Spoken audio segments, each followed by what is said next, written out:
Up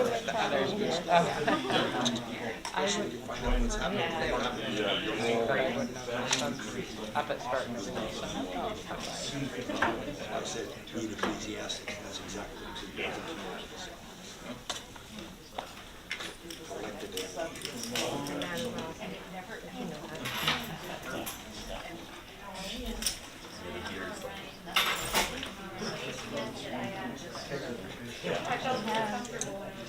Tracy actually really likes it. Last year she didn't get to 7th grade. Yeah, so like which is all new. Hi, I'm going to call this meeting to order if we're all ready. Okay. 7 o'clock, and you can stand for the Pledge of Allegiance.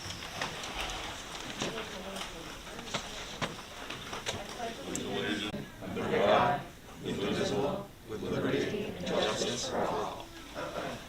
Thank you.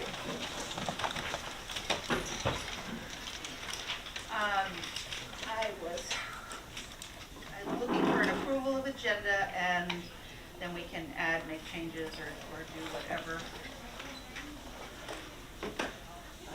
I'm looking. Thank you. Okay. I have an addition under where we're looking at VSBA resolutions that was supposed to include looking at the bylaw amendments and edits that the VSBA was making. And the reason it's on the agenda is because they're having their annual meeting on the 4th and 5th of November, and we have to send a representative, and we'll get to that agenda item later, but those are the things that we need to vote on at that meeting. So I wanted to add it to the agenda. Also, the Community Engagement Committee had a report to go under finance, I guess, under 14. And I'm trying to think if there was anything else. Those are my changes. Does anybody else have anything? Yeah, a couple of things, I guess. One is the ad hoc committees. Yep. I have that listed because we have still not given them a charge. Right. It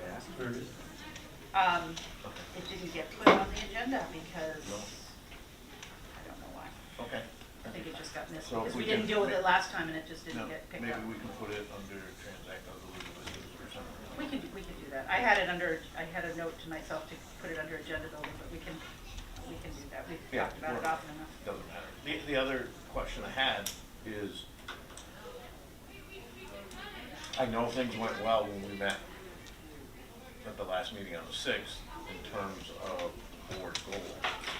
But if we're only gonna do part of a goal, a meeting, we'll be meeting, we won't get to the board goals until next Christmas. Well, it's not quite that bad, but yeah. So, yeah, I know I'm exaggerating, and I apologize for that. But I really think I would like us to, as a board, re-examine the idea, and I know it's almost impossible to make sure that, to set a date and a time that every single board member can attend. But I really think we need a couple of hours of focused meeting time to deal with the board goals. And I don't know how else you do that other than having it on a Saturday or a So you'd Tuesday. like to add this conversation? Yeah. Then I'll be fine, so. Well, no, that's okay. I'll put it under other legal business so that we don't forget. Sure. Thank you. Sure. I have a couple things. Yeah.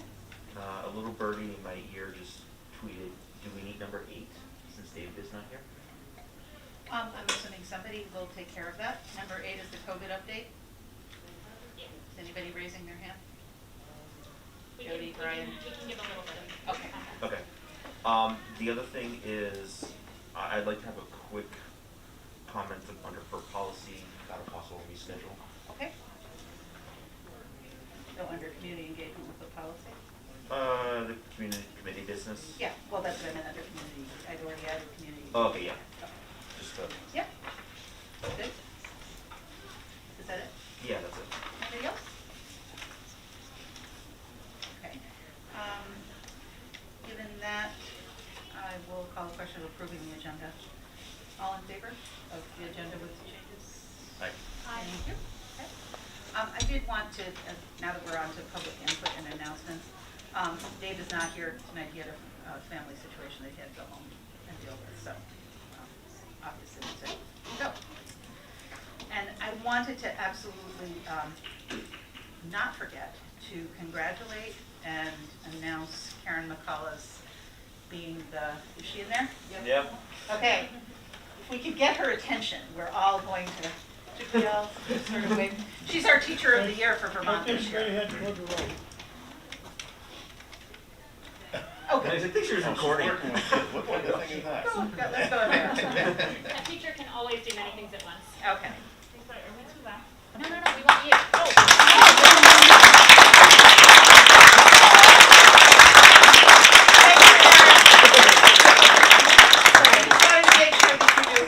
Thank you. Pleased we were that you won that honor because you deserve it. Thank you. It's been an exciting time, and I'm really excited to advocate for STEAM and stuff we do here in schools and Vermont teachers. Whew. Okay, thank you. Sorry, no problem. I thought we were being too loud. No, you're fine. Everybody be quiet. No, we're good. And then that was all I had. And other than that, we will open it up for public input. But I don't have the list. So let me go grab it.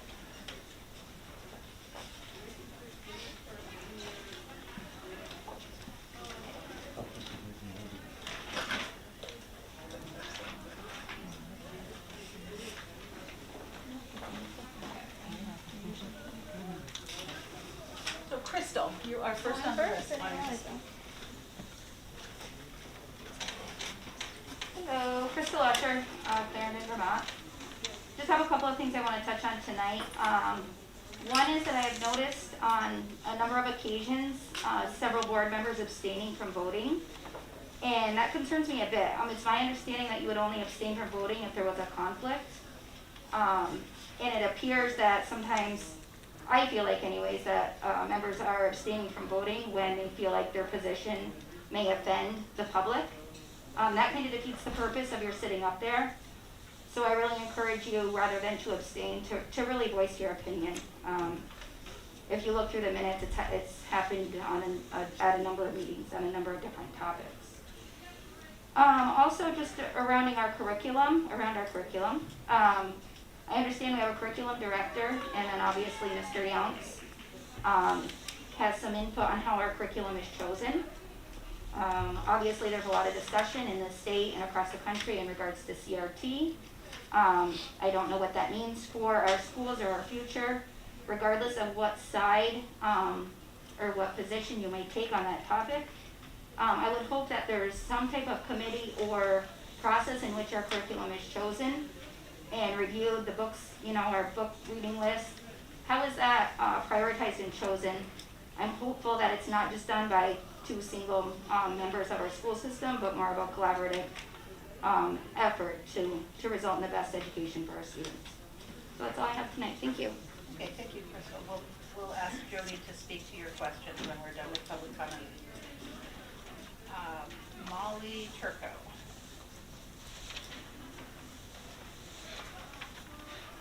Hello, everyone. I'm Molly, and I teach at Wallingford Elementary as a special educator. I'm here to express my disappointment in the decision to expect educators to get vaccinated.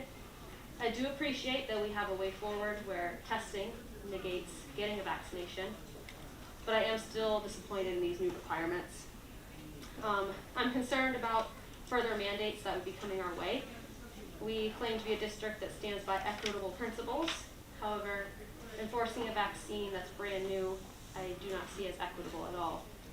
It goes directly against our district's focus on equity when unvaccinated people are forced to test on their own time without district financial support, and vaccinated people don't have to do this, even though the CDC itself says vaccinated people still spread the virus.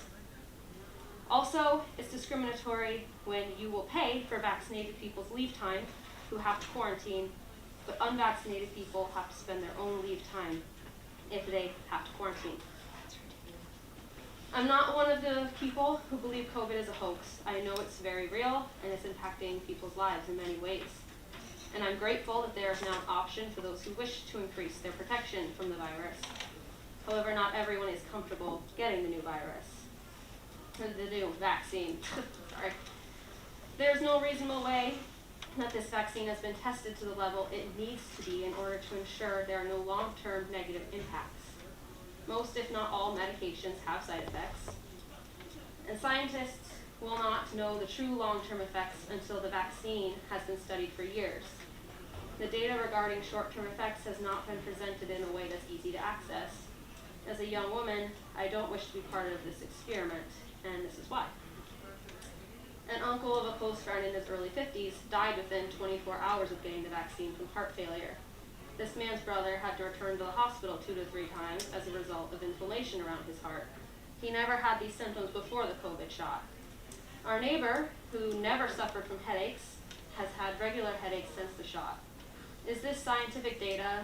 Maybe not, but it is an example of some serious what-ifs. There are many what-ifs surrounding this vaccination. There's also the matter of conflicting information. We're told to get the vaccine, that once we are vaccinated, we do not have to wear a mask in public. Our rights are then given back to us once we receive the vaccine. However, Dr. Fauci said in an interview that even though you get the vaccine, you can still spread the virus to other individuals. And we know this to be true. For example, 3 vaccinated friends of my family took a road trip together. They later discovered that one of them had COVID and was asymptomatic. The other 2 then caught COVID from him and also tested positive. So, in the name of equity, why is it then that those who are vaccinated can live under a different set of rules than those who are not? I understand that the district is responding to mandates that are coming down federally or from the state level, but I say the district should not just blindly follow what we're told to do. The federal government and state governments should not be forcing a vaccine on the people. There is an expectation that when it's my body, it's my choice. But in regards to the vaccine, it seems to be my body, government, and employer's choice. There is much diversity of fact and opinion around this issue. If we are truly a district that stands for equity, cultural differences, different ways of thinking, then we should prove it. Stand for people's individual choice when it comes to their body and their decisions regarding their health. Both my parents are vaccinated. I'm not, but I may choose to get vaccinated. I'm not anti-vax. It's an amazing scientific feat that saves lives all around the world. I'm thankful those who want the vaccine have the option. What I'm here to do is ask that you, our school board members, and our administration will oppose any further mandates on my behalf. I'm not happy with our current expectation, but I'm willing to accept it as meeting in the middle. Further mandates would not be. Thank you for your time, and I hope you know that I mean this with respect. Thank you, Molly. Justin Turco.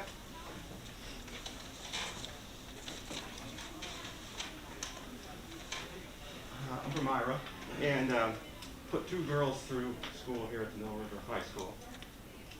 So that would be probably somewhere around $100,000 worth of education dollars that went to the school from my family. So I feel like I paid the piper, so I get a voice in calling the tune. I've had the shot. I had to have the shot because of my job. It's required. And they would have fired me if I didn't take the shot. But I understand it, and I can rationalize it out because my job involves going to countries where we don't have the guarantees and the protections built into their society that we have here in America. So when I'm in Rome, I do as the Romans do. But in America, it's of the people, by the people, and for the people. That's me. And I don't want to see people being mandated to get the shot here. With smallpox, 300 of 1,000 people died. They mandated the vaccine. I can wrap my head around that. In Vermont, 9 of 1,000 people died from COVID. We don't have a problem that warrants you needing to force your people to get the shot. If Colin Powell were a Vermonter, we could count him in that 9. He had 2 shots and a booster. People with his condition are still dying. People in my cross section, and a lot of your younger teachers and the children in the school, not so much. This is why you don't force them to get vaccinated. U.S. News and World Report said that Colin Powell could have caught COVID from an asymptomatic, fully vaccinated individual. I think that's pretty likely, since I believe around 80% of us are vaccinated. This weakens the case for my needing to be vaccinated, and it's another reason why you're truly not justified in forcing people to vaccinate. This is to say that being asymptomatic with COVID is typical. I mean, I know people that were asymptomatic and they were spreading it around. It's these people who are unknowingly spreading it around. And this is why you don't force people to vaccinate. 89% of scientists polled in one poll, it was through Nature magazine, which I'm not actually familiar with, but it sounds reasonable to me. They feel that there is no stopping this. This is an endemic. There's no stopping this constantly mutating virus. So why force us to vax? We're constantly chasing the new mutation with our vaccines. Now, why would anyone willfully vax? Because it lessens the individual's incidence of COVID and the symptoms. That's a good reason to go get the shot. But it's not reason enough for you to force anyone to do it. I would ask what Molly asked. Stick with the accommodations that you're making for your people right now. It's basically a pretty meeting in the middle. And don't force your people to vaccinate. Thank you.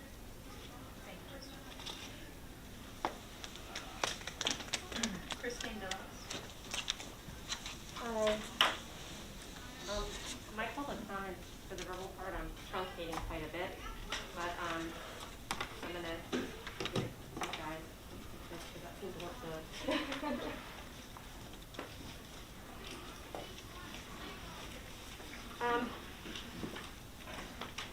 So, in order to ensure full transparency, we request that this board motions to have a curriculum committee created that is comprised of multiple school board members and multiple community members to review and approve present and future curricula. First, we would like to take a quick glimpse of the type of American historical facts that we plan to teach using reliable, primary resources that allow our children to critically think and draw their own conclusions.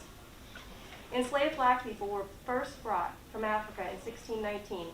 Plantation owners profited from their unpaid labor. Founding fathers were slave owners.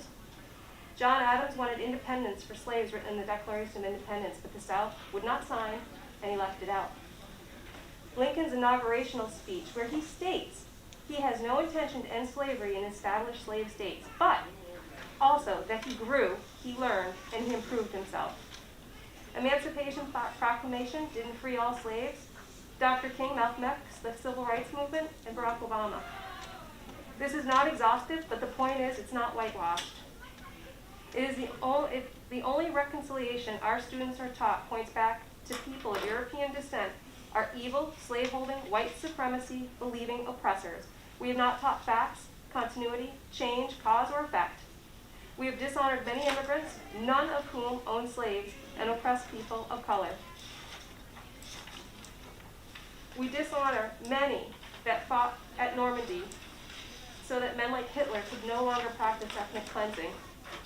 We must look at the root causes of the Holocaust and figure out how this could have happened in the 20th century.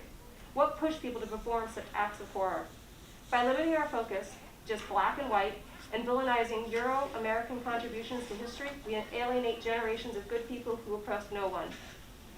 There have been oppressors across every nation in the world. Not one country is without acts of slavery, to the point it goes on to this very day. Humans can be beautifully kind and heinously evil. African Americans need not feel bad knowing their own ancestors sold them into slavery for rum and weapons. White Americans need not feel bad knowing what their ancestors did to enslave and inhibit others' freedoms. We need to focus on our common humanity in order to break the cycle of racism and discrimination. This leads us to circle back to the district's lack of transparency and the district's focus on white supremacy culture for in-service teacher training that is filtering into the classroom. The proof of the young students coming home saying ideological things. White supremacy culture is not a fact. It is a theory or belief, and calling it poison is an opinion. There is a difference between the facts of history and the different ideological takes on it. The community needs a curriculum committee to be assured that the district is teaching historical facts and not ideology. Again, I submitted fair information. They have information for school boards, private sessions. They'd be able to help facilitate. I also attached the book list that should have been when I did the curriculum, and I forgot to put it with your other packet. And that's it. And thank you for your volunteer time. I appreciate it. I really do. Thank you. Is there anyone else that would like to speak before we close public comment? Okay, I'll open it up for commentary. Jody, would you be able to just run down how the curriculum is? Sure. In terms of comments? So curricular decisions are made based on the level of use and the level of purchase. And so what I mean by that is we work really hard to have what's called a coordinated curriculum, because having things standardized where if a kid moves from first grade in Wallingford to first grade at Tinmouth, if they're experiencing the same resources, it is better for those students, especially because they're all coming together at Mill River. So anything that is part of the coordinated curriculum, that would be things like Fontes and Pinnell, Eureka Math, some of the scholastic things we do, Mystery Science, anything that we're doing that we're using on a larger level, responsive classroom. Those decisions are made by the leadership team working together, and then approval for purchasing any of those materials comes to you because it's over that $15,000 mark. And we have to say on camera in front of you why we believe it's the best choice and give 3 other alternates. We try, no curricular material is perfect, but we do a lot of work and research to try to get the best thing that we possibly can in any purchase. Now, there's another layer to that is a school-based resource. So for example, when Wallingford decided that they wanted to use Dovetail to do their social emotional learning, only Wallingford was using that. And so Wallingford was paying for that out of their local budget, like their school budget. Information about that curricular material being used went home to parents when they started trying that pilot for that curriculum. Now there's another layer of curriculum choice, and that is in the classroom. And that is where most curricular choices are made. So when Mr. Morton was an English teacher, he chose the books he would teach in a semester, and he would let the administration know, but that was his professional knowledge and his choice. Now we have, every single teacher in our district is considered highly qualified. That means that they have gone through extensive training in the science of teaching, in the way that they need to teach, and in selection of materials. And so we trust them as professionals who have gone to school to make these choices. Now, we want to work to be as transparent as we can.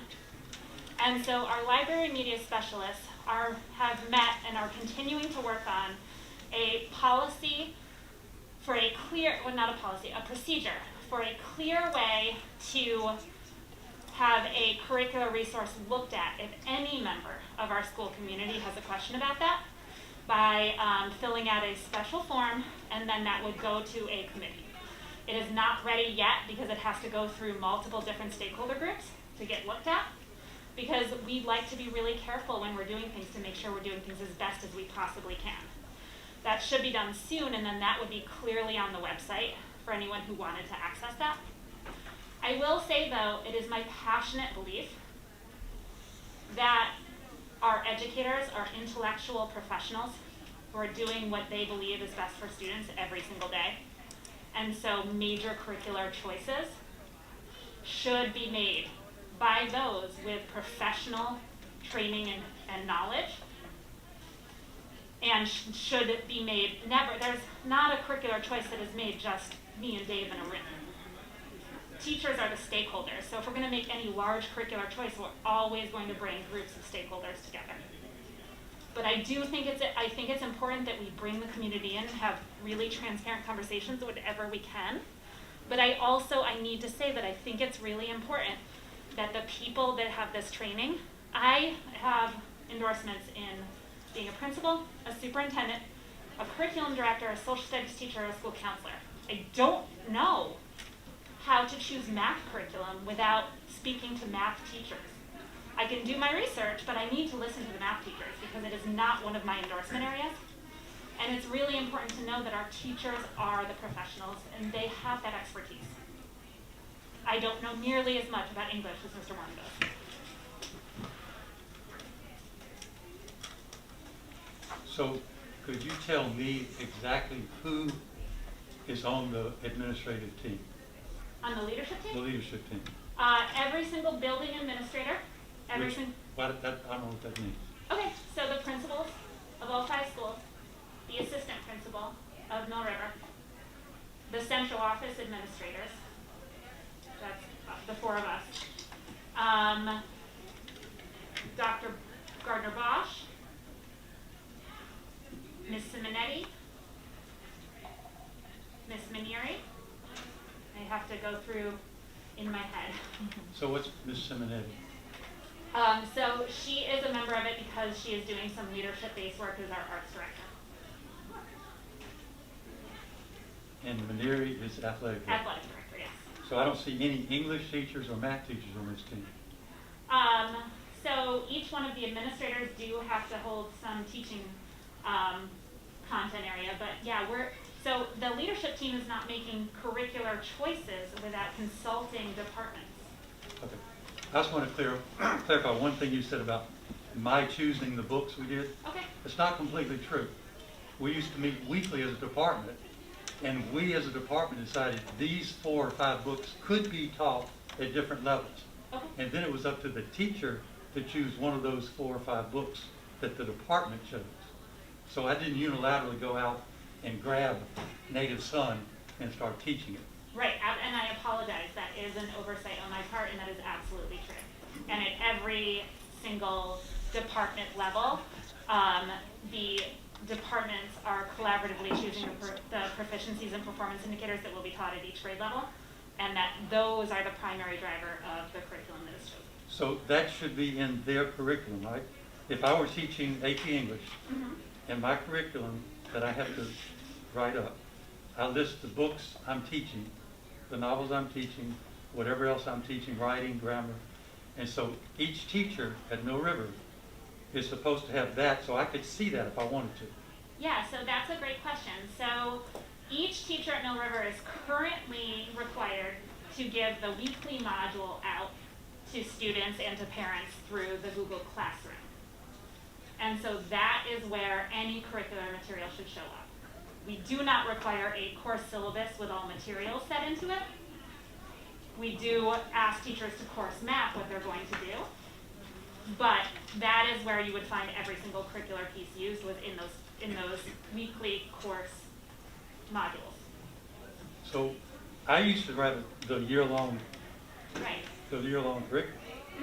And then I broke that down. That was my guide, and I broke that down into the module. Right. I didn't write the module as come by come. No, and neither are our teachers. The change from what is the more traditional version of education to proficiency-based learning means when we used to plan, we would plan our materials. So as a history teacher, I would plan, I'm teaching 1865 to the present this year, and then I'm going to break it up. In proficiency-based learning, we're using a course map to plan out which proficiencies we're going to teach throughout the year and at what times. And then the curricular choices become the vehicle, but not the driver of that work.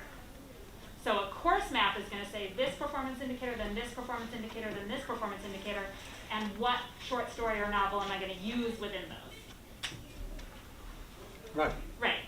But not all teachers provide the full course map to parents, but they provide every single curricular thing they're using in their classroom in the module. So that's what I'm asking. Can a parent say, I'd like to see the course curriculum for my son in your class. And it should list, these are the novels, these are the short stories that we're going to choose from. So- If they have a course curriculum. I knew I was going to teach Lord of the Flies, I was going to teach To Kill a Mockingbird, I knew what I was going to teach. Right. Shakespeare, Merchant of Venice, I know I'm going to teach this. And that's the vehicle I'm going to use to teach, to accomplish the proficiencies. Yes, so when it comes to novels for English, my assumption is absolutely yes, every single one of our secondary English teachers knows the novels they're going to teach. In other disciplines, the grain size of material is much smaller. And so as a history teacher, I might not be able to tell you every single thing. I could tell you the core text I'm using, but I wouldn't be able to tell you every single material. But if you were asking a English teacher which novels are you going to use this term, they would be able to tell you that. Yeah, well, I taught history for a long time also. Right. That was my first degree. But so you And- hear what I'm saying. I would use a core Right. text and a variety of materials. So Right. I wouldn't be able to necessarily tell you in January what I'm going to use through June on those, because it depends so much on what a kid needs. I'm going to be quiet in a second. But I have the curriculum, Right. and this is what you're going to learn. You're supposed to know, coming into my class, to do well in this class, get a 4.321, you need to know this knowledge. Right. You know, I don't care if you know who the 12th Pope was in the Catholic faith. I don't care. No. 'Cause I that's don't what care if you know what battle was fought on July 3rd, in 1863. I don't care. That's not what you're going to have to learn in my class. So they know what they're going to use to teach. If they've taught the class before, they know what they're going to teach. They know what they're going to use to get that taught. I just want to know, and I guess some board members too, are the parents going to be privy to what their overview of what they're teaching? And a parent can reach out to any teacher at any time and ask for an overview. Okay. And I do. Sorry, as a parent, I get the weekly Google Classroom sends, and at the first parent-teacher conference, I have actually asked for the curriculum for the year on certain teachers of my sons.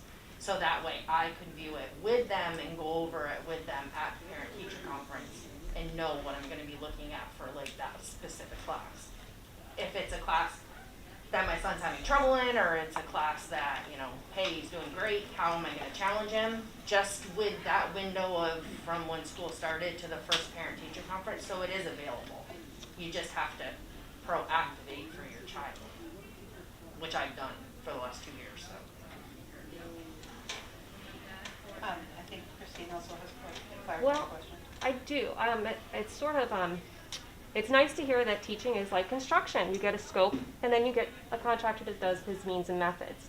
So this goes right back into the equity training that's being given to teachers. The ideological things kids are coming home with that are not facts, their opinion, is definitely then coming from the in-service trainings and the equity message of can be books and whatnot. Beautiful. Thank you. So I would just add to that, when choosing any training, we try to choose somebody who is well known in the field, who has a wide variety of experience in that field, and who has degrees in that field. And I do want to say I'm always available if you want to have a meeting. I don't want to talk about individual kids, of course, at a board meeting. But if you have a story about a kid and you'd like to meet, I would always be willing to meet. There's more than one. If you have a story, they're not, I don't want to talk. No, I'm not going to say a kid's name, Jody. Don't worry. I understand the rules.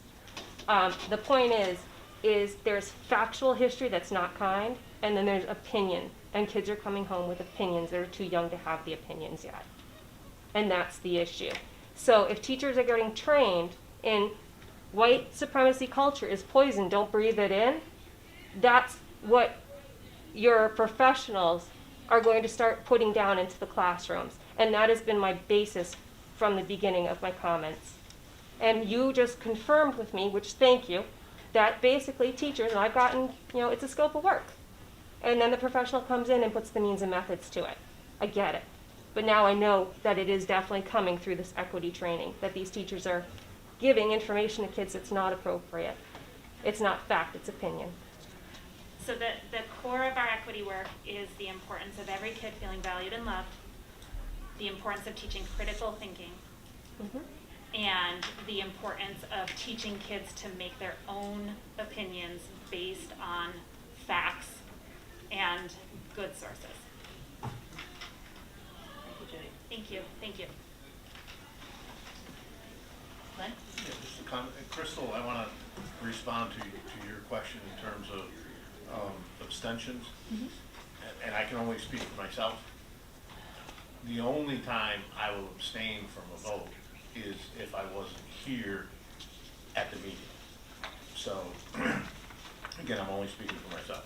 So when you see an abstention from me, it's because let's say I missed a board meeting. I'll abstain from approving the minutes because I wasn't here. Well, my comment was in regards to the raising of the U.S. and state flag and then the ethical complaint. Right, where and members I understand that. abstained for no reason. I just wanted to explain Thank you. where I come from. Are there any other comments? I got one more We have to question. move along. Go ahead, Bruce. But this is, Yep. Molly said that they have to pay for their own testing. That Aren't is. aren't there, like, I was at Castleton, we tested 3 times a week, and there are groups that will do it, I don't know if they still do it. I run a summer camp, we tested every week, and they did it for free through the government, we didn't pay anything for it. So my question is, why are we having our teachers pay for that? It sounds like a punitive thing. I don't believe it is a punitive thing. I don't know if anybody knows of places that will test every week on a multiple basis now that the state of emergency is over. That's what I'm just asking, I don't know. Yeah, I don't know. I do know that the protocol that has been set down has been agreed to and signed off on by the Teachers Association. In fact, they approached the administration with the idea. But we didn't have anything to do with it. We did not. Okay. Okay. We will move on to approval of minutes for 10-6. Do I have a motion to approve the minutes and then we can make any changes? So moved. Thank you. I'll second. Okay, are there any changes that anybody has? Or additions?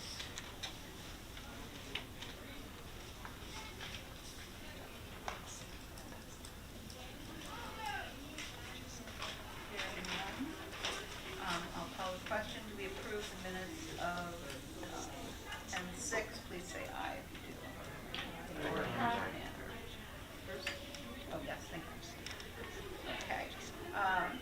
Context across the pre-K through 12 spectrum presentation, and I believe Sarah is going to start, or is Jody going to introduce you? Yes, I promise I'll be quick. I am sick of my own voice too. Hold on. Hold on 1 second. Were there 2 sets of minutes, one that started at 8 and one, or 7, and one that started at 8? Or were they all the same? I thought they all went into the same minutes. It was just goals, follow-up Okay, discussion. that's Yeah. fine. It was, there's not, asking. right, yeah, no, they were included. Okay. Yeah. Okay, I sorry, just go didn't ahead, want to Jody. miss anything. Yep, Sorry. No problem. So we're hoping tonight is the first in a series of presentations that we would like to give to the board and the community about varying aspects of our district. We have heard the request for more information about the day-to-day decision-making in our schools and how all of the decisions come together into a big picture. So tonight we wanted to start with an introduction just about different programs that we are working to put in place across the context of the 13, 14, 15, if we're lucky, years that a child might spend in our district. So we're going to start with a introduction of some pre-K work that Sarah Bolster, our pre-K coordinator, has been doing since she came on this summer. And then we're going to move to a presentation from Mr. Velastro and Mr. Lannon on some good work being done at Clarendon Elementary. And then move on to Ms. Thompson, who's going to talk about the work the school counseling department has been putting together to really make sure that kids feel supported as they choose their classes at Mill River and move on to choose their futures outside of our schools. So I'm going to hand it over to Sarah and hopefully take you through ages 3 to 18.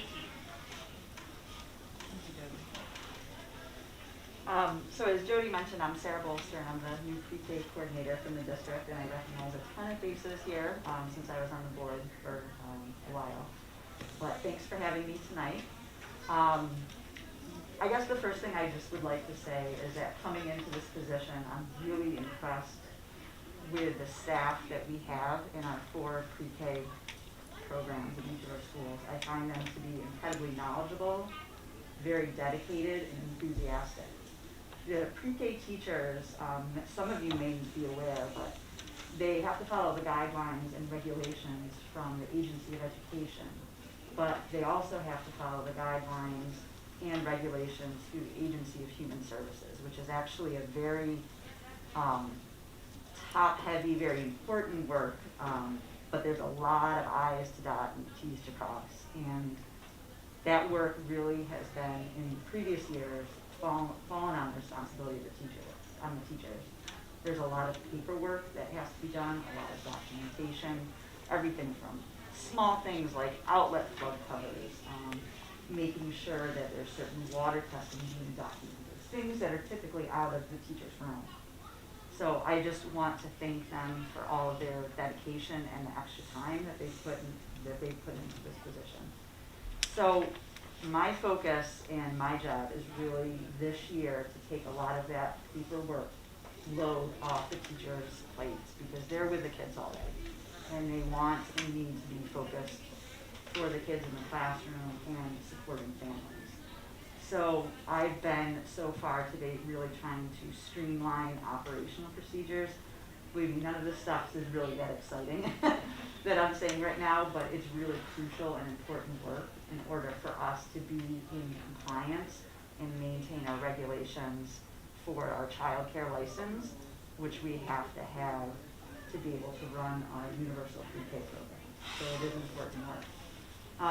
One of the first things that I've worked on with the teachers is we have aftercare programs in each of our 4 schools, and some of them have before school programs for pre-K students. And the teachers were actually doing all of the billing for that for families, because there is a fee for service for that. There's also a component where families, if they're income eligible, can qualify for child care subsidy.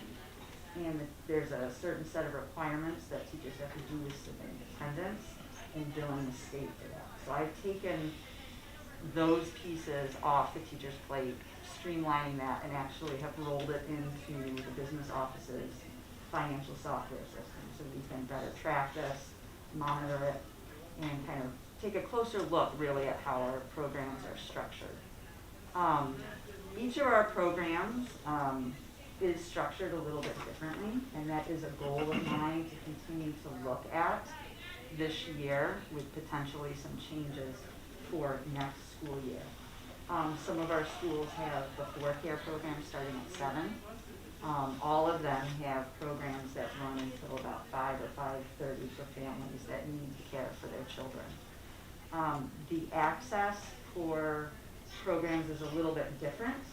For an example, there could be a 3-year-old in one school that could have universal pre-K access, meaning that our district is able to draw down funds from the state for 10 hours a week for 35 weeks out of the year. And some schools have like 17 and a half hours for a 3-year-old. Other schools may have 25 hours that they can access. So I want to streamline that and create equitable access for all students that attend each of our schools in the district. So there's ways moving forward that I'm going to continue to look at some market research and how other school districts are handling this, as well as private providers, how they set up their fee structures. And I'm going to be doing market research this year, pulling together information to come up with a recommendation of how we can move forward and potentially make our pre-K program more financially sustainable. Another big component is the orientation and training of staff in our programs. So we have our pre-K teachers and our paras that work in our program that, again, go through the training and orientation of the Mill River School District.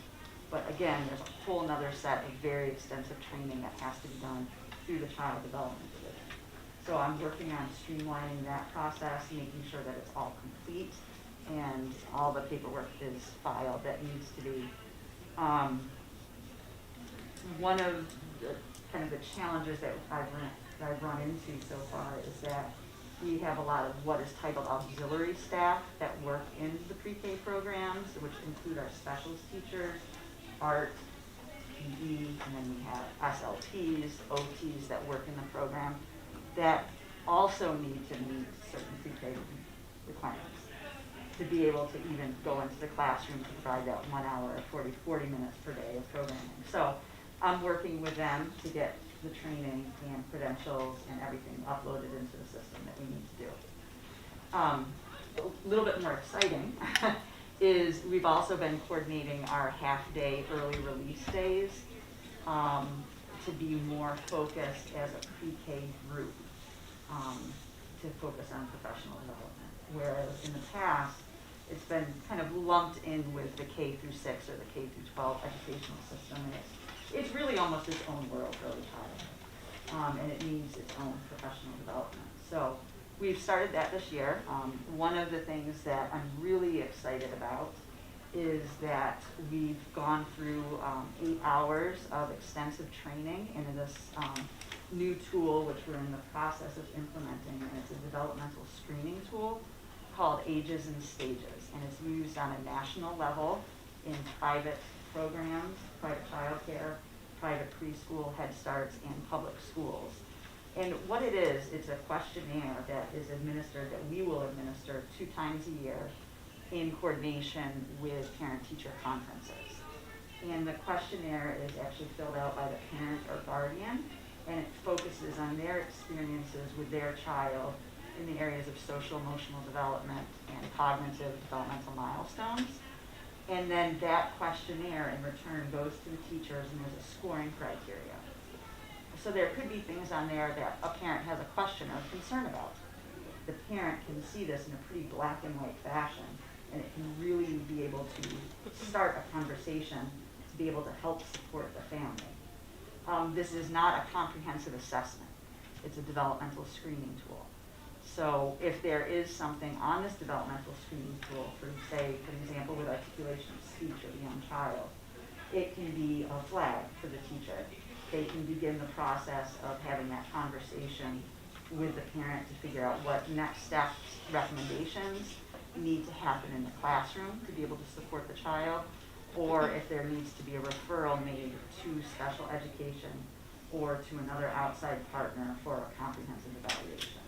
So right now, we do not actually have a developmental screening tool in place, so this is a really big deal, and I'm very excited about it. So the teachers, as I mentioned, are in process of implementing this, and they're enthusiastic about this as well and view this as a really valuable tool. And then the one last piece I would like to say about that is that we're able to partner with a consortium in Vermont called Help Me Grow, where we're actually accessing this developmental screening tool at no charge. And there's an online process that parents can choose to participate in, or they can choose to use a paper copy questionnaire. But with this online system, it actually gets hooked up to a database. So if they provide their consent, we have direct communications with the child's primary care doctor. So if a parent is uploading questions, for example, some concerns about articulation and speech, that child's primary care doctor can access that and have that information at the next child's well-child visit. So that's pretty innovative stuff to really be able to look outside of just our classroom, our educational system, and really involving families in the process as well as other outside providers. So very excited about that. And then, so again, this year, outside of developing or implementing this screening tool, a lot of the focus will be on putting in operational procedures that are consistent across all 4 schools, and being able to increase the focus for professional development for pre-K staff on that, and then hopefully, once we get those really essential foundational pieces in place, moving forward into next year, we can really look at program enhancements. and program quality improvements. In a nutshell, that's what's going on. Yeah. I have So a if quick there's, question, yeah, since, just about the, ask if you have any. from your description, the programs are pretty disparate. Yes. Amongst the schools. And I thought I heard you say that you were looking at streamline. Does that mean you're trying to bring them into some kind of, there's the same number of hours offered in this school, the same number of hours in that school? Do parents now, I know they have the ability to choose a different school as part of the school choice program. Is that utilized a lot for pre-K? There's not a lot inter-district in between our schools right now, but I also manage, the universal pre-K program, which is a ruling where, students essentially in pre-K have choice to be able to attend a different school outside the district, or even to attend a program with a qualified provider, not any child care provider, but certain providers that are qualified. So right now we have 7 children from out of district attending our pre-K programs at our 4 schools, and then we have 7 children in our district attending other school-based programs or private providers. Yeah. When we set up the tuition for those pre-K programs, I know if they come in through universal pre-K, they get 10 hours. Right. From their home district, I'm assuming. How does the rest of the hours get taken care of? Are we charging tuition for the rest of the hours and being given, like in Timoth, they have a much longer day than say in Shrewsbury. Exactly. How does that work? So this is a great question that you have, and I'm kind of unfolding all of this as I've begun in this position. Yeah. So right now, it's the state sets the tuition rate, which is approximately $3,500 for that 10 hours a week for 35 hours per week. At Timoth, for an example, you could have anyone, correct me if I'm wrong, but about 35 hours worth of programming, essentially from like 8 until 3. For the 4-year-olds. So if we have a student out of district that's choosing to go to Timoth Mountain School preschool program, that's a 4-year-old, we're getting reimbursed at that $3,500 rate. And there's not a charge, a fee for service at this point in time to make up that difference above, up and beyond the 10 hours per week. So that's something that we need to be able to look at and implement. I believe for not only students outside the district, but within our district as well. There's ways of structuring fee service programs in childcare where we can leverage really easily and really well the childcare subsidy program. The reimbursement from the state for families that qualify is really high. And we can leverage those funds to be able to help to make our programs more financially sustainable. There's also ways to seek out private funding, which I have experience doing, to be able to scholarship families that may kind of fall through those cracks of not being eligible from an income standpoint from the state subsidy program, but may be challenging to have a fee for service for the program. Sounds like you've got a lot of There is. welcome back. Haven't said that yet. But. Does anybody else have any questions for Sarah? Thank you. Thank you. I'm sure we'll hear from you again. Hello, Hey, Fred. Fred Valastro, principal, proud principal at Clarendon Elementary, and this is Mike Lannon. Michael Lannon, you can join me up here if you want to. One of our many extraordinary teachers, and Mike teaches 5th and 6th grade math and science.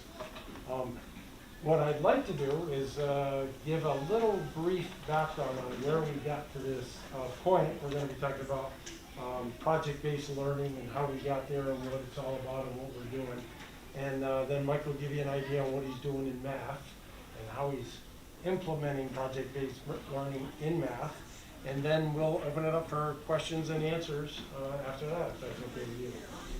Sounds good. Okay, I brought notes because, you guys make me nervous, or all big bosses here. So 9 or 10 years ago, Clarendon Elementary was on the bottom. If You're looking at test scores was on the bottom of the VT Digger list for schools in our region. I mean, literally the absolute last in one category and third in the other category.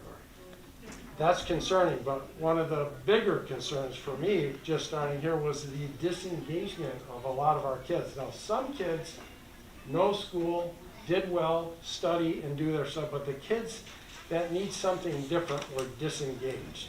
So we knew we had to do something drastically different. So over the course of the next few years, we had tremendous turnover in our faculty and staff. So that gave me an opportunity to kind of recruit and to hire people with the same educational philosophical background. So I saw what Mike was doing, and project-based learning was something that I was familiar with. I came from a secondary background. And in the schools that I was in before, we were doing that, and it was very engaging. You know, student choice, student voice. It was, the kids wanted to be there. One of my questions for all of our teachers is, would the child, would the learner be in your class if they didn't have to be? And I can tell you that, with the exception maybe a couple, all of those children really want to be in the class, and they want to learn in this style. So I recruited Mike to start with, and he'll tell you a little bit about how we started off and what project-based learning looked like in the beginning. But we basically looked at folks that would share our dream and our vision. So data is more than just a test score. What's the SEL data? How do the kids feel when they're in the class? What is happening in the classroom? Data. What is the mindset data? Do they have growth mindsets? Do they want to learn? Do they want to learn how to learn? So we now saw much more engagement because we gave them choice and interest in what they were doing, and they were building skills, not focusing on direct curriculum. However, we've got a backbone curriculum, like Jody mentioned, Eureka Math. We use Eureka Math. We start off with a lesson, and then when the lessons individualized, personalized are done, the kids then move on to projects, and then they apply that math to the projects. I'm sorry, I'm stealing a little bit of your stuff. Steal all you want. So we focused on expanding the PBL, and with the vision from the district, which started off at 2020, Vision 2020, and then went to the Trailhead, that gave us the opportunity to continue to expand. Dave recognized what we were already doing and kind of designated us as the project-based learning school. So we continued to learn ourselves to improve our practice. We went to training about 5 years ago now, went to two-day workshop, and we were kind of novice. We were doing things hoping we were doing them right based on some research but when we got to see who was doing it, how they were doing it, it really expanded. We went to a workshop, and folks from California who had been doing it for years had come in and shared all that information with us, and then we went out and studied Buck Institute and the Tarrant Institute and all of these folks that were doing it perfectly. So we did that. So because the district supported that, we moved on and did bigger and greater things. COVID slowed us down the last couple of years because, first of all, we had a shorter day. We couldn't mix kids. Kids had to stay in their own seats. So the last couple of years has been a little bit slow, but we're back. We're back to, small group lessons. We're back to kids working together cooperatively. Mike and I have presented at the Vital Learn conference, and we're presenting again this year. So people are looking at our school and our district as leaders in this now. It's hard to say that they're looking at us as the experts, but Mike is really the leader in that regard, and it goes all the way down through the grades. Everybody picks I'll show you what's in each one of the class. The key elements to project-based learning and design: a challenging, real-world problem or question, sustained inquiry, question after question after question, and then student voice and choice in a risk-free environment, which means they get to ask whatever questions are on their mind, and they apply the curriculum to their projects. But feedback, feedback, feedback. We're constantly there working with the kids and giving them, if you've seen Austin's Butterfly, it's a very slow progression on a student drawing a butterfly. And then you focus on one little area where that student perfects the antenna. And then the next one is the tail. And so by the end of all of this feedback that the student is getting, they've got this perfectly drawn butterfly. So that's the concept of what we're doing, feedback, feedback, feedback with the kids. A lot of reflection and revision, do-overs. Mike is the king of do-overs. Why should a kid get one opportunity to show what he learns? Do it again, perfect it, learn even more. And that's an opportunity rather than an A or a C or whatever. And then authentic presentations. Mike will tell you a little bit about what the kids are doing now in regards to their project for the year. They have a year-long goal or question that they're all working on, but they all have different avenues to get there. And he'll share that with you as well. And so we will have a public, authentic presentation at the end of the year in May sometime, which you'll all be invited to join. Now, just like the kids, the teachers are at different levels. And so we have dip your toe, wade in, or dive deep, but let's do it. So each one of the teachers at each one of the grade levels can tell you a project that they've done together that just naturally came about by what's going on in the classroom or what the kids were interested in. And they've developed that and used this concept to focus on that. So I think I've talked long enough. Mr. Landon? Thank you, Fred. You're welcome. Can I put you under the bus now? You can put me under the bus. That's what Well, I do. I joke with Fred though, but project-based learning, when he first hired me to come on board and develop this, I see you guys down there. You should go home and go to bed. They're waving to me, students. Anyway, I have to give Fred a compliment. You know, I don't know about other administrators in the district, but he and I, and he's in our wing every day. He knows what we're doing, which is good. And I think I heard some parents wondering about that tonight. But from an administrative point of view, thank you very much. He's in our room. He was in my room today. He's in there bought me something tonight, which is good. And so he knows what we're doing, which is a good thing. I think all administrators should really know what's going on in the classroom. That way they can speak to parents about what it is that they're doing. So I've got tons of books here that I brought with you, and I'm just going to try to talk to you real quick about it because I know everybody would like to get a breath of fresh air, maybe go home. Me too. So project-based learning in a nutshell is letting kids learn how to be really solid, innovative community members. And then secondly, become lifelong learners. That's really what we want children to be. We want them to be lifelong learners. We want them to want to read. We want them to want to write. We want them to be able to do all forms of math. Math being our critical thinking piece. And all three of those things have been around since as far back as I can read, way past Pythagoras and all the way up through the ancient. They all talked about reading, writing, and arithmetic. And we still do. So I don't want anybody to ever think that somehow project-based learning dumps all of that. It just certainly does not. So very quickly, I think this is my 6th year doing project-based learning. And the first thing that I do, well, there's a bunch of things that I do first with the children. I guess I should talk about that real quick. The children have a lot of voice and choice. So when they come into the classroom the first day, we organize the class with everybody in 5th grade. I'm their homeroom teacher, will be for 2 years. I'm their looping teacher. So they have 20 minutes. They all have chores, all 24 of them. All got some form of thing they have to do in the classroom. From setting up my computer, to setting up the whiteboards, to taking care of the warehouses, to taking care of the tool room, to doing everything else that they need to do. They all have chores. And they get paid for those chores by what I call Lannan bucks. And that's another thing that Fred helped us develop. But they can earn recess time in May if they have enough dollars. So as a class, they have to have $120. But I take a lot of that money away for leaving things on the floor, not being responsible, doing those things. So that's a big piece of becoming a good citizen, becoming a lifelong learner. Those are all skills that we have to have. So based on that, they form a government. They have a legislative body, which is the entire class. They have an executive branch, who's the president of the class. They have a judiciary branch. They have an elected judge. And they have the option to hold class meetings.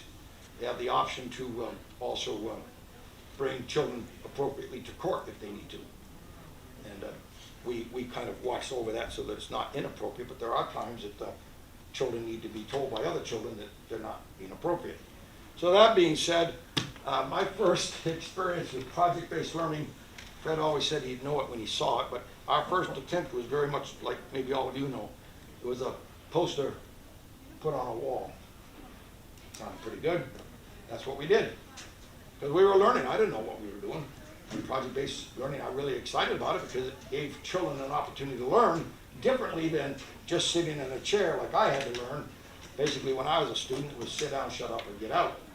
Some of you may remember that. So my chairs were locked to the floor, and so was my desk. You could open it up this way and it had inkwell in it that had no ink. So that's the way we all learned. That's not the way it is today, and it's not going to be that way. That's the industrial model that we're all going to have to get away with because children have to really be innovative. And that anecdotally, you know, the Chinese were here, I'm going to say almost 10, 15 years ago, trying to figure out how America had such a good education system. They went home and instituted that program with their children, and they test very well. The Chinese are one of the best in the world at testing in reading, writing, and arithmetic.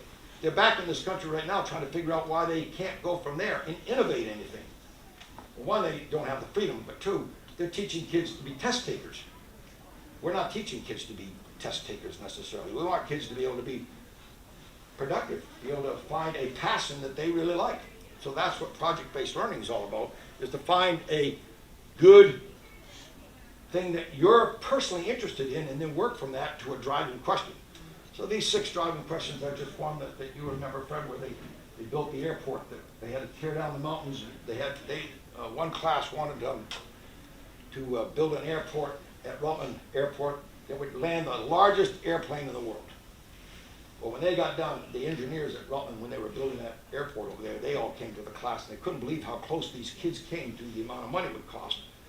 And the amount of homes they'd have to take away, and the amount of mountains they'd have to tear down, and all the things that they'd have to build in order to fly this airplane in. It was billions of dollars. I don't remember exactly how much, but it was a wonderful project. And those kids are still in school, still maintaining their grades, and I suspect many of them are going to be innovative. So that's changing now, and I'll go to the next piece here and see what I've got. So this is what Fred was talking about, the Developmental Project-Based Learning Framework for CES MRUUSD. This is about 10 years old now, 6 years old, whatever. When I first came on, lots of stuff. Don't use it anymore. So I'll pass this out to everybody. This is the driving question for this year. So this year, children decided 5th and 6th grade that they really can't go on field trips because of COVID. And COVID really killed some of the desire to driving question. Actually, it was about COVID. As a matter of fact, they never got to do an authentic presentation. This year, because they cannot go on field trips yet, they have decided to build their own museum for math and science. So they're 9 weeks into this. They've all got individualized programs and projects in the science and math, and it's required that they have both math and science in the project, and I'll show that in a minute what they're doing. But each child has some kind of an individualized plan. So I have 2 blocks of education. One is the typical math block, which is individualized for every child, 48 of them. And the math has to get done before we go to the project base, and they work very hard because they really want to get to that freedom of being able to work on their project. So it's pretty much a 50 minutes block of math and a 50-minute block of science. Sometimes there are days that are a little longer in math, but it depends on what they're willing to work on, what their productive disposition is.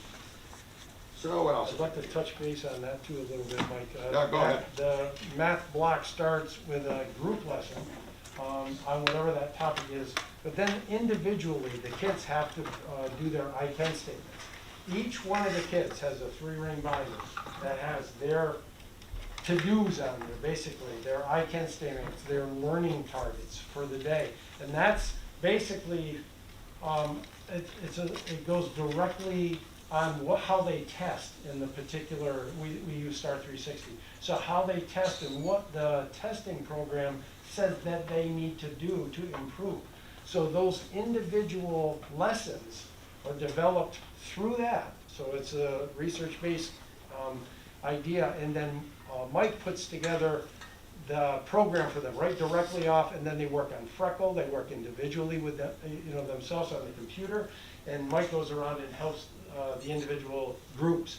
And he's got groups put together at different skill levels, so they help one another. So it's peer-to-peer growth and support, and then Mike will, again, give them feedback as he goes around. When that's finished is when they go and start applying this math to the project in either the tool back in the tool room or the project tables or whatever. So you gotta remember, we're talking about 10 and 11-year-old boys and girls, and they have their own little hiccups, but 90% of what they're doing is tremendous, and 10% you have to really oversee. But this is what Fred's talking about. So this is one child's book. We have 48 of them in the classroom. These little white binders, I can think his name on, I'll show that. But when this child goes to his desk, he can tell someone like Jody or someone like Fred or any of you that would walk into the room, you can go to that child and say, what are you working on? And they will point to you and they will tell you their I can statement. They will tell you what they're working on. And then they'll tell you why they're working on it. And I'd be shocked if they couldn't do it. Even the new child that just came in yesterday, he can do it already. He knows what he's doing. He's already been tested. He already has a book. He already knows what he's doing. And I've worked with him today, so he doesn't, I don't want him to have to sit 3 or 4 days and wait for me. I've got him set up so he can go to work. And that's what we do in that 50-minute block. So we hit Freckle, which is designed to tie to our testing scores. Then we hit the white book for the I can statements. I do a mini lesson, usually one 5 to 10 minute lesson. Eureka Math, by the way, from pre-K to 8th grade is 35,000 pages long. If you'd like to visit my classroom, I have all of them printed out and they're all in books. I'm really old-fashioned. I can't use these computers very well. That's why I have kids set them up. But I know what I'm doing as far as taking and reading and helping these kids along. So I know what they need, so we give them a mini lesson. And then as I walk the room, I work with them individually, because they'll raise their hand. I'll have children that will look at me and go away, I don't need you. And I'll have children say, I need your help. Which is great, that's the way it ought to be, So I try not to be a sage on the stage like I am right now. I'm much more like a coach on the side. They know what they need, they're 10 and 11, they're growing up, they pretty much know what they really need. So that part is good. And the project-based learning, they're learning from their project. Yes, they do have to-dos that come directly from the test that they're taking, but as they're working on the project, similarly to when that group of kids wanted to build that airport, they asked, well, what do I need to know to figure out, what the trajectory of the plane coming in and how much room it needs to land, and how many cubic feet of dirt do we have to take off the top of that mountain to do that? So those kinds of questions make the kids want to know what the math is to figure that out. Yeah. Instead of you saying this is the math you need to know, they're like, tell me what I need to know to do this. So that's what the learning, what the project-based learning is. It isn't them going out and doing a project. It's learning from the project that they're working on. That's the unique thing. Even today with their projects, Mike's got something to show you. With their archaeological stuff that they're studying, they got one group that's looking at dinosaurs, but they're using the math to, tell people how big the dinosaurs were and stuff. I'm sorry. Yeah, no, I'll show that in a minute though. But this is that piece at the front end. They've all got these debit sheets. Fred helped them design. He presented the class to them, and they love doing that because they're earning dollars and taking dollars. It's a deposit, withdrawal, and balance sheet. That's good math. They're going to use that the rest of their lives, if nothing more than learning how to save money, spend money, checkbooks, things like that. So they're 10 and 11. They need to know the value of money. Fast way to teach money, and teach coins and all that kind of stuff. So before I get to the last part of the project base, this is the. I got a lot of these table tents around the room. This is basically for me. Have I cared about the kids today? I always care about the kids. Have they collaborated today? or hasn't been a zoo. So they can stand and tell you why they collaborate. They can tell you verbatim what it means even, that they pay attention to the intention, good value.